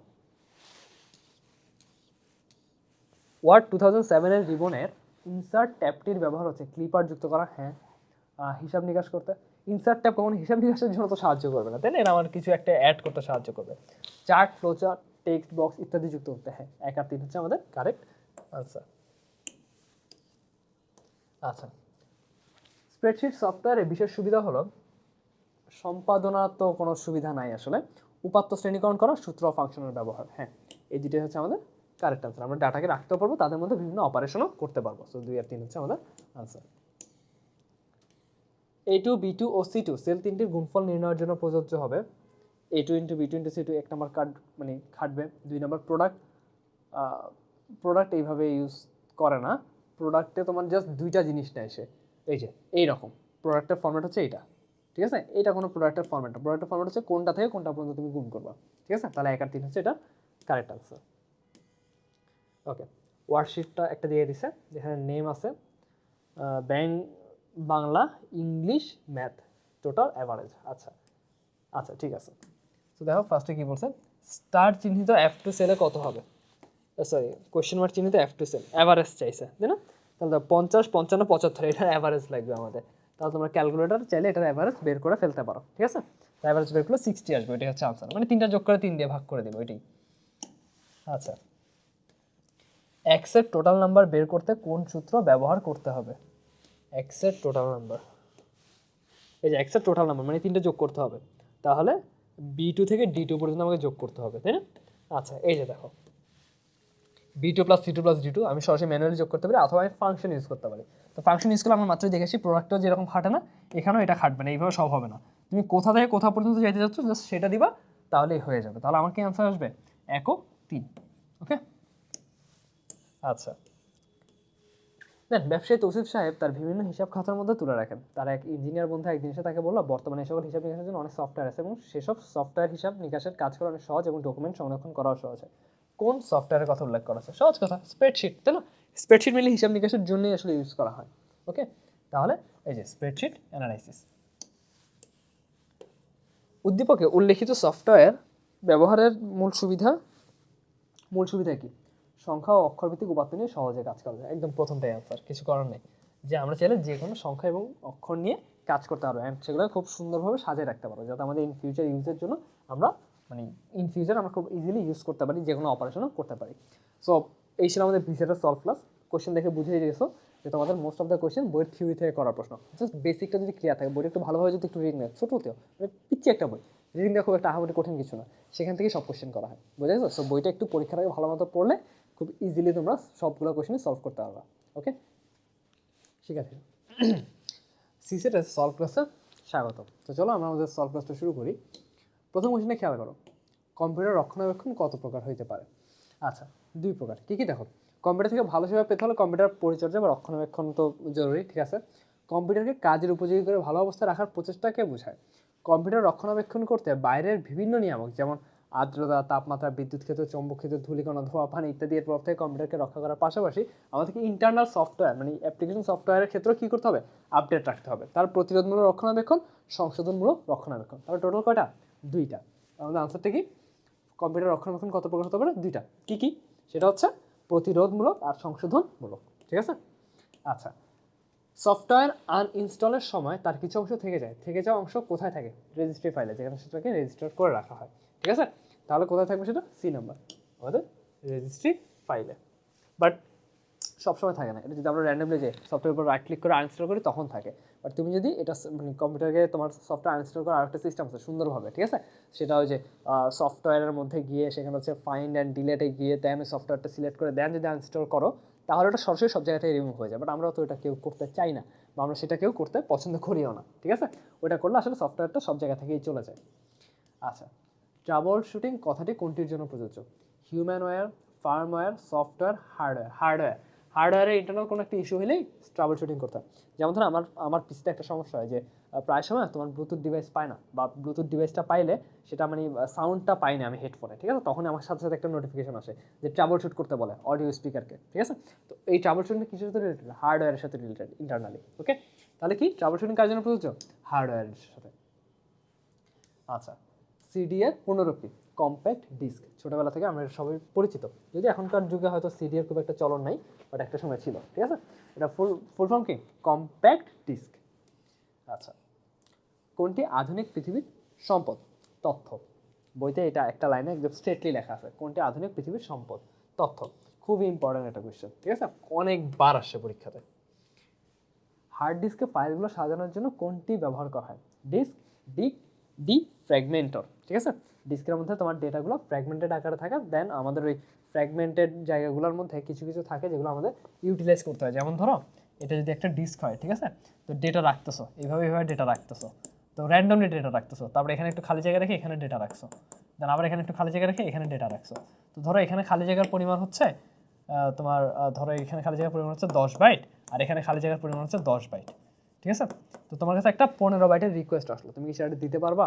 তোমার এখানে আছে 10 বাইট, এখানে আছে 10 বাইট, তুমি তো এখন এটা বলতে পারবে যে এখান থেকে 10 বাইট নেন, ওখান থেকে 5 বাইট নেন, এমন তো হয় না। ডেটা সেম, মানে সেম ডেটাকে তোমার একসাথে রাখতে হবে, তখন আমি আর এটা দিতে পারবো না। এটা কি ফ্র্যাগমেন্টেড হয়ে গেছে, আমার স্পেসগুলো কী হয়ে গেছে, ফ্র্যাগমেন্টেড হয়ে গেছে। বাট জিনিসটা যদি এমন হইতো যে জিনিসটা যদি এমন হতো ওই সফটওয়্যার মানে ওই স্টোরেজটা ওইদিকে যেত, আর এই টোটালটা মিলে আমি কত পাইতাম, 20 বাইট পাইতাম, ঠিক আছে? তাহলে আমি এই রিকোয়েস্টটা ফিল আপ করতে পারতাম, ঠিক আছে? এইটাকে বলা হয় ডিফ্র্যাগমেন্টার বা ডিফ্র্যাগমেন্টেশন, ঠিক আছে? এটা করলে কি হয়, আমার ওই ক্ষুদ্র ক্ষুদ্র জায়গায় বিভিন্ন জায়গায় ছড়াই ছিটে থাকা খালি খালি জায়গাগুলোকে একত্র করে আমার একটা বড় স্পেস ক্রিয়েট করা, যেখানে আমি নতুন ডেটা রাখতে পারবো, ঠিক আছে? আচ্ছা, দেন অটোরান প্রোগ্রামের কাজ কি, স্বয়ংক্রিয়ভাবে সিডি ডিভিডি এগুলো রান করানো, ঠিক আছে? এখানে সরাসরি আছে যে স্বয়ংক্রিয়ভাবে সিডি ডিভিডি রান করানো, ওকে? আচ্ছা, সফটওয়্যার আনইনস্টল করতে কোন সফটওয়্যারের সাহায্য প্রয়োজন? Operating system. অপারেটিং সিস্টেম নিজে একটা সফটওয়্যার, যেটা হচ্ছে হার্ডওয়্যার এবং আমাদের অ্যাপ্লিকেশন সফটওয়্যারের মধ্যে সেতু বন্ধন, ঠিক আছে? অপারেটিং সিস্টেম দিয়ে পুরো একটা কম্পিউটার বা যাই হোক বলো না কেন সব কিছু চলে। যেমন অ্যান্ড্রয়েডের ফোনের মধ্যে অপারেটিং সিস্টেম অ্যান্ড্রয়েড, দেন হচ্ছে আইওএস হচ্ছে আইফোনের জন্য, কম্পিউটারের জন্য উইন্ডোজ আছে, লিনাক্স আছে, ঠিক আছে? অনেকগুলোই আছে এরকম। লিনাক্সের মধ্যে তোমার যে উবুন্টু, তারপরে হচ্ছে যে তোমার আরও অনেকগুলো আছে, ঠিক আছে? কালি লিনাক্স, এগুলো অনেক কিছুই আছে। এই সবগুলো অপারেটিং সিস্টেমের কাজ কি, আমার সেই জিনিসটাকে এই হার্ডওয়্যারের যে অবজেক্টটা আছে এটাকে রান করানো, ঠিক আছে? আমাদের কাজে আনা, ওকে? অবৈধভাবে যারা হ্যাকিং করে তাদেরকে কি বলে? ক্র্যাকার, ঠিক আছে? ব্ল্যাক হ্যাট হ্যাকারও বলে বা ক্র্যাকার। আচ্ছা, সফটওয়্যার ডিলিট করার জন্য রান কমান্ড চালু করে কি লিখতে হয়? রেজিডিট, REGEDIT, ঠিক আছে? এই যে এটা, ওকে? এইভাবে তুমি যদি সফটওয়্যার ডিলিট করো তাহলে এটা আসলে সব জায়গা থেকে ডিলিট হয়ে যাবে, ঠিক আছে? আচ্ছা, আই গেস রেজ এডিট মানে বুঝছো, REG এডিট, এটা হচ্ছে তোমার রেজিস্ট্রিটা এডিট করবে আর কি, ঠিক আছে? এই ওটা শর্ট ফর্ম, এটা সবগুলো আসলে শর্ট ফর্ম ইউজ করে, পুরোটা তো লেখা যায় না। আচ্ছা, বাংলাদেশের তথ্য ও প্রযুক্তি আইন 2006 মোতাবেক সাইবার বুলিংয়ের জন্য অপরাধীর সর্বোচ্চ কত বছর কারাদণ্ড হতে পারে? 10 বছর, ঠিক আছে? এই টাইপের কোশ্চেনগুলো শুধুমাত্র তোমার আইসিটির জন্যই না, এগুলো কিন্তু তোমার বিসিএস এরও খুব ইম্পর্টেন্ট কোশ্চেন, মাঝে মধ্যে বিসিএস এগুলো আসতে পারে।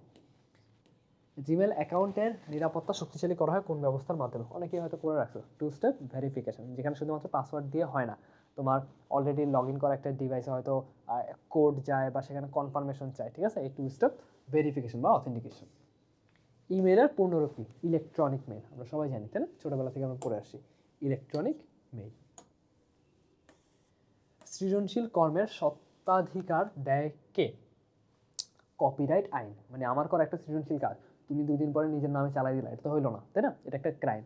তো এটা কিসের আন্ডারে ক্রাইম? কপিরাইটের আন্ডারে, ঠিক আছে? আমি চাইলে তোমার উপর কপিরাইটের একটা মামলা দিয়ে দিতে পারবো, অ্যান্ড মামলাটা কিন্তু খুবই ভয়াবহ আসলে, ঠিক আছে? অনেক জরিমানা থেকে শুরু করে তোমার জেল জরিমানা হইতে পারে। আচ্ছা, বিপ সাউন্ডে সাধারণত কোনটি সমস্যাযুক্ত হলে? র্যাম, ওকে?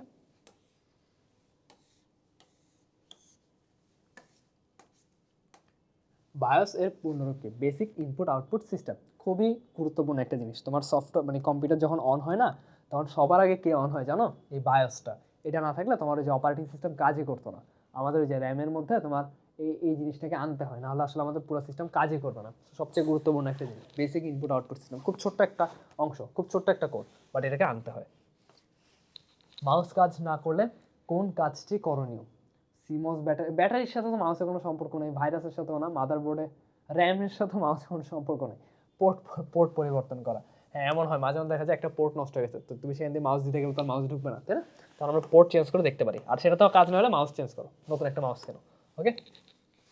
প্রতিরোধমূলক রক্ষণাবেক্ষণ হচ্ছে ভাইরাস যুক্ত, ভাইরাস যুক্ত করা তো প্রতিরোধমূলক ব্যবস্থার মধ্যে পড়ে না, তাই না? কোশ্চেন ভালো মতো দেখলে আসলে বোঝা যায়, 1 নম্বর হবে না, 2 আর 3 আনসার। ডিসক্লিন করা, সফটওয়্যার আপডেট করা, এগুলো আমাদের প্রতিরোধমূলক রক্ষণাবেক্ষণের আন্ডারে, ওকে? আচ্ছা, টেম্পোরারি ফাইল মুছে দেওয়ার ফলে হার্ড ডিস্কের জায়গা খালি হবে? হ্যাঁ, হার্ড ডিস্কের অনেক জায়গা আমি টেম্পোরারি ফাইল মুছে দিলে হার্ড ডিস্কের জায়গা নষ্ট কেন হবে? হার্ড ডিস্কের জায়গা আরও বেঁচে যাবে, তাই না? 2 নম্বর হবে না। তার মানে 1 আর 3 হচ্ছে কারেক্ট আনসার, কারণ টেম্পোরারি ফাইল কম্পিউটারকে কী করে ফেলে? স্লো করে ফেলে। অনেক বেশি টেম্পোরারি ফাইল হয়ে গেলে এটা আমাদের কম্পিউটারকে অনেক উইক মানে স্লো করে ফেলে। এই কারণে দেখা যায় কি তোমার নতুন অবস্থায় কম্পিউটার একদম দুর্দান্ত গতিতে চললো, কয়েকদিন পর সেটা কী হয়ে যায়? স্লো হয়ে যায়। ওকে, তাহলে কম্পিউটারে কী হবে? গতিও বেড়ে যাবে। আচ্ছা, দেন 2 স্তরের নিরাপত্তার বৈশিষ্ট্য। সিকিউরিটি কোডটি একাধিকবার ব্যবহার করা যায় না, একবার, ওটা ওটিপি, ঠিক আছে? ওয়ান টাইম পাসওয়ার্ড, নামই ওটিপি, ওয়ান টাইম পাসওয়ার্ড, একবারই ইউজ করবে, খেলা শেষ, এরপর আবার নতুন ইন ফিউচার লাগলে আবার নতুন দিবে। মোবাইল ফোনের মাধ্যমে নিরাপত্তা প্রদান করা যায়, হ্যাঁ, জিমেল ব্যবহার করা যায়। তাহলে 2 আর 3 হচ্ছে আমাদের কারেক্ট আনসার। ওকে, তাহলে সি নম্বরটা হচ্ছে correct answer. Disk failure message দেখলে কম্পিউটারে পাওয়ার সংযোগ চালু করতে হবে। তুমি মেসেজটা দেখতেছো মানে অলরেডি তোমার পাওয়ার সংযোগ আছে, নাহলে তুমি মেসেজটা দেখতা না, তাই না? মানে 1 নাম্বারটা তো আসলে মেক সেন্স করতেছে না, তো এটা আগেই বাদ। হার্ড ডিস্ক সংযুক্ত পাওয়ার কেবলটি সংযোগস্থলে কোনো লুজ আছে কিনা, হ্যাঁ, এটা দেখতে হবে যে হার্ড ডিস্ক কানেক্ট হয়েছে নাকি না। ডিস্কেলার মানে কি, আমার হার্ড ডিস্ক পাইতেছি না, আমি নষ্ট, কিছু একটা হয়েছে, হয় নষ্ট নয় গায়েব, মানে কিছু একটা হয়েছে। হার্ড ডিস্কের পেছনের জাম্পার সেটিং ডায়াগ্রাম অনুসরণ করে ড্রাইভটির জাম্পারকে ঠিক করে নিতে হবে। মানে এক কথায় আমার হার্ড ডিস্কটা জায়গা মতো নাই বা কানেকশন পাইতেছে না বা নষ্ট হয়ে গেছে, ঠিক আছে? মানে ওটা রিলেটেড যে কোনো ইস্যুই হইতে পারে। আমি 2 আর 3 দুইটাই কারেক্ট। ওকে, দেন আনন্দ সারা দিন রাত কম্পিউটারে বসে গেম খেলে। অনেক শৈশব থেকেই তার এই অভ্যাস তৈরি হয়েছে। আনন্দকে কেন আসক্ত বলা হবে? মাত্রার অধিক ব্যবহার, তাই না? মানে একদম স্ট্রেট কথা, যে কোনো কিছু প্রয়োজনের তুলনায় বেশি মানে কি, মানে আসক্তি। আনন্দ তার চারপাশের কাছের মানুষদের যেভাবে বঞ্চিত করছে, সময় না দেওয়া, হ্যাঁ, সত্যিকারের জীবন থেকে দূরে থাকা, হ্যাঁ, বাইরে খেলাধুলা না করা, হ্যাঁ। ওকে, মানে সে নিজেও 3টা থেকেই নিজেকে কি করতেছে? নষ্ট করতেছে বা নিজেকে আলাদা রাখতেছে। ওকে, মতিনের কম্পিউটারটি চালু করলে বুট ডিস্ক ফেইলার মেসেজ দেখাচ্ছে। সে এটি দিয়ে কোনো কাজ করতে পারছে না। উল্লেখিত সমস্যার জন্য মতিনের কোনটি পরিবর্তন করা লাগতে পারে? ওই যে ডিস্ক ফেইলার, ঠিক আছে, পসিবিলিটি আছে ডিস্কই নষ্ট হয়ে গেছে এবার, তাহলে তাকে কী করতে হবে? হার্ড ডিস্ক চেঞ্জ করতে হইতে পারে। ওকে, সমস্যাটি সমাধানের জন্য কম্পিউটার মাদারবোর্ড ও হার্ড ডিস্কের সংযোগ ঠিক আছে কিনা দেখতে হবে, হ্যাঁ, পসিবিলিটি আছে লুজ কানেকশন। জাম্পার সেটিং পরীক্ষা করতে হবে, হ্যাঁ, ওইটা আমরা একটু আগেই দেখে আসছিলাম। ব্রাইটনেস ঠিক করার কোনো কনসেপ্ট এখানে নাই, তাই না? তাহলে 3 নম্বরটা হবে না, 1 আর 2 হচ্ছে আমাদের কারেক্ট আনসার। ওকে, ফাইন্ড রিপ্লেস কমান্ড ব্যবহার করে কি করা যায়? আমরা অল্প সময় একটা শব্দ খুঁজে সেইটা রিলেটেড সবগুলো শব্দকে কী করতে পারি? পরিবর্তন করে ফেলতে পারি, তাই না? তাহলে অল্প সময় আমরা শব্দ খোঁজা এবং প্রতিস্থাপন করা যায়, আমরা চাইলে ওই শব্দটাকে রিপ্লেস করে ফেলতে পারি, ঠিক আছে? স্প্রেডশিট প্রোগ্রামের বৈশিষ্ট্য কী? অনুপাত নির্ণয় করা যায়, তো যায়, তথ্য সংগ্রহ করা যায়, গ্রাফ বা চার্ট তৈরি করা যায়, পসিবল, সমন্বয় করা। আচ্ছা, ও আচ্ছা, বিশেষ বৈশিষ্ট্য মানে পসিবল সবগুলোই আছে, বাট বিশেষ বৈশিষ্ট্য কোনটা? বিশেষ বৈশিষ্ট্য হচ্ছে গ্রাফ বা চার্ট তৈরি করা, বাট করা কিন্তু সবগুলাই যায়, ঠিক আছে? ওকে, এরপরে তোমার মাই প্রোফাইল নামের ডকুমেন্টটি অন্য নামে সংরক্ষণ করতে হলে কী করতে হবে? সেভ অ্যাজ করতে হবে। যে কোনো একটা ডকুমেন্টকে বা যে কোনো একটা ফাইলকে তুমি যদি আবার মাল্টিপল কপি হিসেবে সেভ করতে চাও, তুমি যতবার সেভ দিবা সে তার মেইন ফাইলকে আপডেট করে ফেলবে। বাট তুমি যদি আরও মানে কপি করতে চাও, তুমি আরও একটা পসিবিলিটি আছে কন্ট্রোল-সি কন্ট্রোল-ভি করা। বাট তুমি যদি ওইটাকে আবার নতুন করে নতুন নামে সেভ করতে চাও, প্রফেশনাল ওয়ে হচ্ছে সেভ অ্যাজ করা। সেভ অ্যাজ করলে সাথে সাথে একটা নতুন কপি সৃষ্টি হবে, তোমার কাছে নতুন একটা নাম চাইবে, যেই নামে তুমি ফাইলটাকে সেভ করতে পারবা, ঠিক আছে? তাহলে সেভ অ্যাজ হচ্ছে এখানে কারেক্ট আনসার। মানুষের মনের ভাব প্রকাশের মাধ্যম নিচের কোনটি? লেখালেখি করা, তাই না? এটা একদম আমাদের 6-7 থেকে শুরু করে সবগুলো আইসিটি বইতে এটা লেখা আছে যে মানুষের মনের ভাব প্রকাশের মাধ্যমই হচ্ছে লেখালেখি করা। আচ্ছা, আধুনিক অফিস ব্যবস্থাপনায় অপরিহার্য কোনটি? Word processor. Most of the অফিসে এটা ইউজ করা হয়, ওয়ার্ড প্রসেসর আর স্প্রেডশিট, ঠিক আছে, অনেক বেশি ইউজ করা হয়। ওকে, কোনো ডকুমেন্ট বারবার ব্যবহার করার প্রয়োজন হলে তা কী আকারে সংরক্ষণ করা হয়? টেমপ্লেট আকারে সংরক্ষণ করা হয়। মানে একটা স্ট্রাকচার যদি তোমার পছন্দ হয়ে যায়, ওই স্ট্রাকচারটাকে তুমি সেম রাখবা, দেন ভিতরে কন্টেন্ট তুমি বারবার চেঞ্জ করবে। তুমি বারবার নতুন করে মানে পুরো স্ট্রাকচার নতুন করে বানাইতে বসবে না, এটা অনেক টাইম কনজিউম হয়। এতে তুমি কী করবে? একটা স্ট্রাকচার যদি পছন্দ হয় সেটাকে সেভ রাখবা, পরবর্তীতে তুমি বারবার এটাকে রিইউজ করবা, ভিতরে কন্টেন্ট চেঞ্জ করে করে, ঠিক আছে? ওইটাকে একটা টেমপ্লেট বলা হয়, যেটার উপর বারবার তুমি কাজ করবা, তাহলে এটা কি টেমপ্লেট আকারে সংরক্ষণ করা হয়। ওয়ার্ড প্রসেসরে লেখালেখির জন্য বিভিন্ন স্টাইলের অক্ষরকে কি বলা হয়? বিভিন্ন স্টাইলের অক্ষর, ফন্ট, তাই না? আমাদের অনেকের ফ্যাসিনেশন আছে এটা নিয়ে যে আমার এই টাইপের ফন্ট দরকার, ওই টাইপের ফন্ট দরকার, এই ফন্ট সুন্দর, ওই ফন্ট সুন্দর, ঠিক আছে? বিভিন্ন স্টাইলের অক্ষর এগুলো। পৃথিবীতে সবচেয়ে জনপ্রিয় ও বহুল ব্যবহৃত অফিস সফটওয়্যার কোনটি? Microsoft Office. Okay, Microsoft Office. আরও অফিস সফটওয়্যার আছে, লিনাক্সেও আছে কিছু। তো মাইক্রোসফট অফিস হচ্ছে সবচেয়ে বেশি মানে ইউজেবল আর কি, ঠিক আছে, মানে সবচেয়ে বেশি ইউজ করা হয়।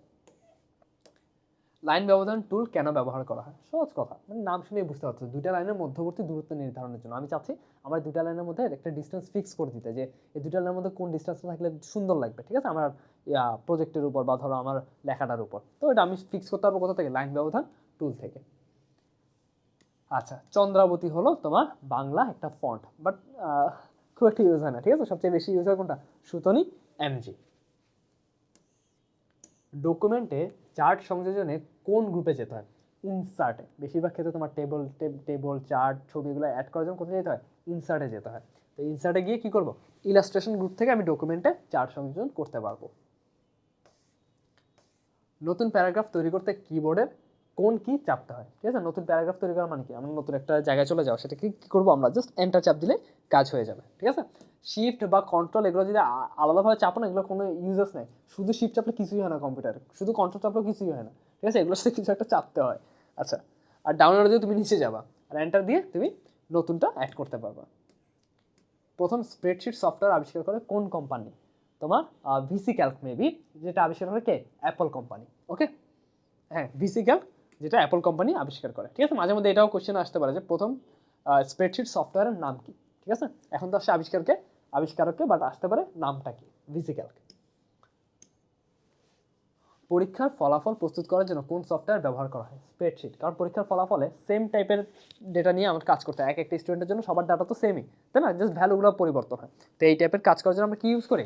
আমরা স্প্রেডশিট ইউজ করি, যেখানে সবগুলো ডেটাকে আমরা এক কলামের মধ্যে রাখতে পারবো, সিমিলার ডেটাকে আমরা এক জায়গায় রাখতে পারবো, দেন ওগুলো আমরা কম্পেয়ার করতে পারবো বা যে কোনো আমরা অপারেশন করতে পারবো সেগুলোর উপর। ওকে,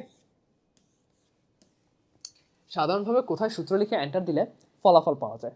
সেলে, তাই না? তুমি একটা সেলের উপরই তো অপারেশন করবা, বুঝা গেছে, সরাসরি সেলে। আচ্ছা, 4 থেকে 9 সেল সমূহের মানগুলোকে যোগ করার ফাংশন কি? একদম সহজ কথা, তোমার সাম ফাংশনটা ইউজ করতে হবে। আর সাম ফাংশনের ভিতরে দুইটা প্যারামিটার নেই, একটা হচ্ছে প্রথম সেল, একটা হচ্ছে শেষ সেল। এর মাঝখানে সব কিছুকে সে যোগ করে ফেলবে, ঠিক আছে। এটা প্রোডাক্টের জন্য সেল, যতগুলো থাকবে সবগুলোকে গুণ করে ফেলবে। তাহলে আমাকে কি করতে হবে? 4 থেকে 9 যাবো, তাহলে আমাকে দেখতে হবে সাম 4 থেকে 9, মাঝখানে থাকবে হচ্ছে কোলন, ঠিক আছে, এই যে এই নাম্বারটা ইকুয়াল সাম B4 মানে কোলন B9। এটা সবার ক্ষেত্রে সেম, সামের ক্ষেত্রেও সেম, প্রোডাক্টের ক্ষেত্রেও সেম। তখন সামের জায়গায় জাস্ট প্রোডাক্ট হয়ে যাবে, বাট স্ট্রাকচারটা সেম। কিবোর্ডে পার্সেন্ট লিখতে কোন কি চাপতে হয়? শিফট লিখে তোমার 5 উপরে যদি দেখো তাহলে হবে। এটাতে আসলে যাদের কিবোর্ড মুখস্থ হয়ে গেছে তাদের তো মুখস্থ হয়ে গেছে, যাদের হয় না আর কি তাদের একটু প্যারা হয়ে যায়, ঠিক আছে। উপরে তোমার কিবোর্ডের উপর লেখাই আছে এটা। রিবনের ইনসার্ট ট্যাব ব্যবহার করা হয় ছবি যোগ করতে। হ্যাঁ। ডকুমেন্ট সংরক্ষণে বিভিন্ন আকার আকৃতি নির্ধারণ। ডকুমেন্ট সংরক্ষণে কোনো ইনসার্ট ট্যাব ইউজ হয় না, ইনসার্ট নতুন কিছু যুক্ত করতে। ইনসার্ট মানে কি? কিছু একটা ঢুকানো, তাই না, মানে কিছু একটা ইনসার্ট করা। তো সেখানে আমি ডকুমেন্ট সেভ করা আসলো কোথা থেকে, তাই না? তার মানে 2 নম্বরটা হবে না, এখানে আমাদের আনসার কি আসবে? শুধুমাত্র 1 আর 3, 1 আর 3। ওয়ার্ডে ওয়ার্ড আর্ট যোগ করার পদ্ধতি হলো ইলাস্ট্রেশন ট্যাবে যাওয়া, ইনসার্ট ট্যাবে যাওয়া, টেক্সট গ্রুপে যাওয়া। সহজ কথা, ওয়ার্ড আর্টই তো যোগ করবো আমি, তাই না? তাহলে কি লাগবে? ইলাস্ট্রেশন ট্যাব ভুলো না, আমাকে যেতে হবে ইনসার্ট ট্যাবে এবং সেখানে টেক্সট গ্রুপে। ক্লিয়ার? ওকে, এগুলো সবগুলো হচ্ছে মানে একদম স্ট্রেট কাট থিওরি থেকে করা প্রশ্ন, যদিও অনেকের হয়তো এগুলো মুখস্থ থাকেই না, ইভেন আমারও এগুলো মুখস্থ থাকবে না, কারণ কম্পিউটারের স্ক্রিনে বসলে সব ওখানে দেখাই যায়, ঠিক আছে, মুখস্থ করার আসলে কিছু নাই। স্প্রেডশিট বিশ্লেষণ ব্যবহার করে লেখালেখি কাজ করা সহজ। লেখালেখির সাথে স্প্রেডশিটের সম্পর্ক নেই। স্প্রেডশিট হচ্ছে কি করে? তথ্য উপাত্ত সংরক্ষণ করে, দেন ওগুলোর উপর বিভিন্ন অপারেশন করে একটা রেজাল্ট দেয়, ঠিক আছে। সূত্র ব্যবহার করা সহজ, উপাত্ত বিন্যাস করা যায়। তার মানে 2 আর 3 হচ্ছে এখানে কারেক্ট আনসার। একের জন্য আমরা ইউজ করি মাইক্রোসফট ওয়ার্ড। ওকে, আচ্ছা, দেন স্প্রেডশিট প্রোগ্রামের প্রয়োগের ক্ষেত্রে হলো ল্যাব রিপোর্ট প্রস্তুত করা। ল্যাব রিপোর্টের মধ্যে তো আমরা শুধুমাত্র ডেটা রাখি না, ল্যাব রিপোর্টের মধ্যে অনেক লিখতে হয় আমাদের, মানে ভূমিকা থেকে শুরু করে একদম সারমর্ম পর্যন্ত লিখতে হয়, সব কিছু লিখতে হয়। তো সেটা আমরা কিছু করতে পারবো না, স্প্রেডশিটও করতে পারবো না। জাস্ট টেবুলার ডেটা আমরা স্প্রেডশিটে সেভ রাখতে পারবো। ল্যাব রিপোর্টের মধ্যে শুধু ডেটা থাকে না, তাই না? তার মানে কি? আমরা এয়ারলাইন্স রিজার্ভেশন করা, হ্যাঁ বইতে একদম সরাসরি এটা আছে। আর খেলোয়াড় প্রদর্শিত ক্রিয়াকৌশল মূল্যায়ন করা, কারণ হ্যাঁ খেলোয়াড় প্রদর্শিত ক্রিয়াকৌশল বলো বা স্কুলের পোলাপানদের রেজাল্ট বলো, সব তো সেমই, মানে সিমিলার প্যারামিটারের উপরেই ইউজ করা হয়, যে সবগুলো খেলোয়াড়ের এই প্যারামিটারের উপর তাদের কিছু একটা স্কোর দেওয়া হবে। তাহলে এগুলো সবগুলো কোথায় রাখা বেটার? স্প্রেডশিটে রাখা বেটার। সবাইকে আমরা একসাথে রাখতে পারবো এবং একসাথে কম্পেয়ারও করতে পারবো। ওকে, দেন দেখি, আনিস নিজের অফিসে বসে অফিস 2007 ব্যবহার করে একটি চিঠি টাইপ করার সময় দুইটি তালিকা তৈরির প্রয়োজন হলো। সে তালিকা চিহ্ন বা সিম্বল ব্যবহার করলো। আনিস তালিকা তৈরিতে কি ব্যবহার করেছিল? বুলেট। ঠিক আছে, মানে আরও কিছু ব্যবহার করা যেত, তালিকা চিহ্ন বা সিম্বল ব্যবহার করলো। সিম্বলের মধ্যে আসলে সংখ্যা বা নম্বর তো ইউজ করা যায়, কিন্তু কথা হচ্ছে এগুলো সিম্বল না, নাম্বার হয়ে যায়, তাই এ আর সি বাদ। আর আইকন আমরা কখনো তালিকার ক্ষেত্রে দিই না, তাহলে কি বাকি থাকে? বাকি থাকে শুধুমাত্র বুলেট। এখানে বুলেট ছাড়াও আরও অনেক কিছু হইতে পারতো, ঠিক আছে, বাট নাম্বার বা সংখ্যা তো হবে না, কারণ সে কি বলছে, তালিকা চিহ্ন বা সিম্বল ব্যবহার করছে, সে কোনো নাম্বার ইউজ করেনি, ঠিক আছে, সিরিয়ালও ইউজ করেনি। ওকে, আর আইকন দিয়ে তো আমরা নাম্বারিং করি না সচরাচর। উক্ত সিম্বল যেখানে ছিল সেখানে আর কি কি সুবিধা থাকতে পারতো? এই যে দেখছো, নাম্বারিং, লাইন স্পেসিং, অ্যালাইনমেন্ট, অনেক কিছু সুবিধা এখানে কি থাকতে পারতো ওই জায়গাটার মধ্যে। তাহলে এখানে কি আছে? তিনটাই হচ্ছে আমাদের কারেক্ট আনসার, ডি নাম্বারটা। ওকে, আচ্ছা, উল্লেখিত প্রোগ্রামে মোট কলাম পূরণ করার সহজ পদ্ধতি কোনটি? মোট কলাম, ওই যে মোট কলাম। আচ্ছা, এখন দেখো, মোট কলাম পূরণ আমি কীভাবে করতে পারবো? আমার লাগবে হচ্ছে এই দুইটার যোগফল, তাই না? B2 and C2, B3 C3, B4 C4, এটাই তো দরকার আমার, তাই তো? আর তো কিছু না। তাহলে সিম্পল কথা, আমি জাস্ট যোগ করবো। সাম, ওই যে আমরা অলরেডি করেছি, ইকুয়াল সাম B2 থেকে C2, যতগুলো আছে সব যোগ হয়ে যাবে, যদি এখানে আসে আছে দুইটা। তাহলে দেখো আমাদের স্ট্রাকচার কি ছিল মনে আছে? এই যে এটা ইকুয়াল সাম B2 কোলন C2, প্রথম সেল আর শেষ সেল এর মাঝখানে যা যা আছে সব যোগ হয়ে যাবে। তাহলে এখানে B2 আর C2 আছে, এই দুটো যোগ হয়ে মোট হয়ে যাবে। বুঝা গেছে? So that's it. তারপরে হচ্ছে উদ্দীপকের D3, D4 ও D5 সেল পূরণ করার সহজ উপায় কি? আচ্ছা, এগুলা আচ্ছা খেয়াল করো। D2 কপি করে মাউস পয়েন্টারের ফিল হ্যান্ডেল ধরে নিচের দিকে ড্রাগ করা। এতে কি হবে? তোমার পুরো অপারেশনটা সবগুলোর উপর অ্যাপ্লাই হয়ে যাবে একসাথে। এই যে একটা অপারেশন যে তুমি করছো, এই অপারেশনটা তুমি করছো, এই যে সাম is equal to B2 C2, ওই যে কিসের মধ্যে, D2 এর মধ্যে, যখন এটাকে তুমি একদম, মানে এখানে অনেক কঠিন করে লিখছে, জিনিসটা হচ্ছে সিম্পল। তুমি মাউসকে ড্র্যাগ করে কপি হয়ে যাবে, ইনস্ট্যান্ট ওখানে কপি হয়ে যাবে। এগুলো তুমি ড্র্যাগ করে নিচে আসলে সবগুলোর উপর সেম অপারেশন অ্যাপ্লাই হয়ে যাবে। সবগুলোর উপর সেম অপারেশন অ্যাপ্লাই হওয়া মানে কি? আমার D2 যেভাবে ক্যালকুলেট হয়েছে, D4, D3, D4, D5 এগুলো ক্যালকুলেট হয়ে যাবে, স্ট্রেট কাট। বুঝা গেছে? Is that simple. মানে এখানে কঠিন কিছু নাই। যারা কম্পিউটার খুব সচরাচর ফ্রিকুয়েন্টলি ইউজ করে তারা এগুলো খুব ইজিলি পারবে। বাট মোস্ট অফ দ্য কিছু দেখা যায় 9-10-এ বা এইসব, মানে তোমাদের এজে আমরা কম্পিউটারকে ওইভাবে কখনো ইউজ করি না, সো একটু টাফ হয়ে যায় আমি জানি। বাট বইটা তো ছোটো, এটা তোমরা চাইলে খুব ইজিলি পরীক্ষার আগে রিডিং দিয়ে মানে করে ফেলতে পারো, কারণ বেশিরভাগ কোশ্চেনই কোথেকে করা? আমাদের বইয়ের থিওরি থেকে করা। বুঝা গেছে? বোর্ডেও সেমই হবে। ওকে, সো দ্যাটস ইট।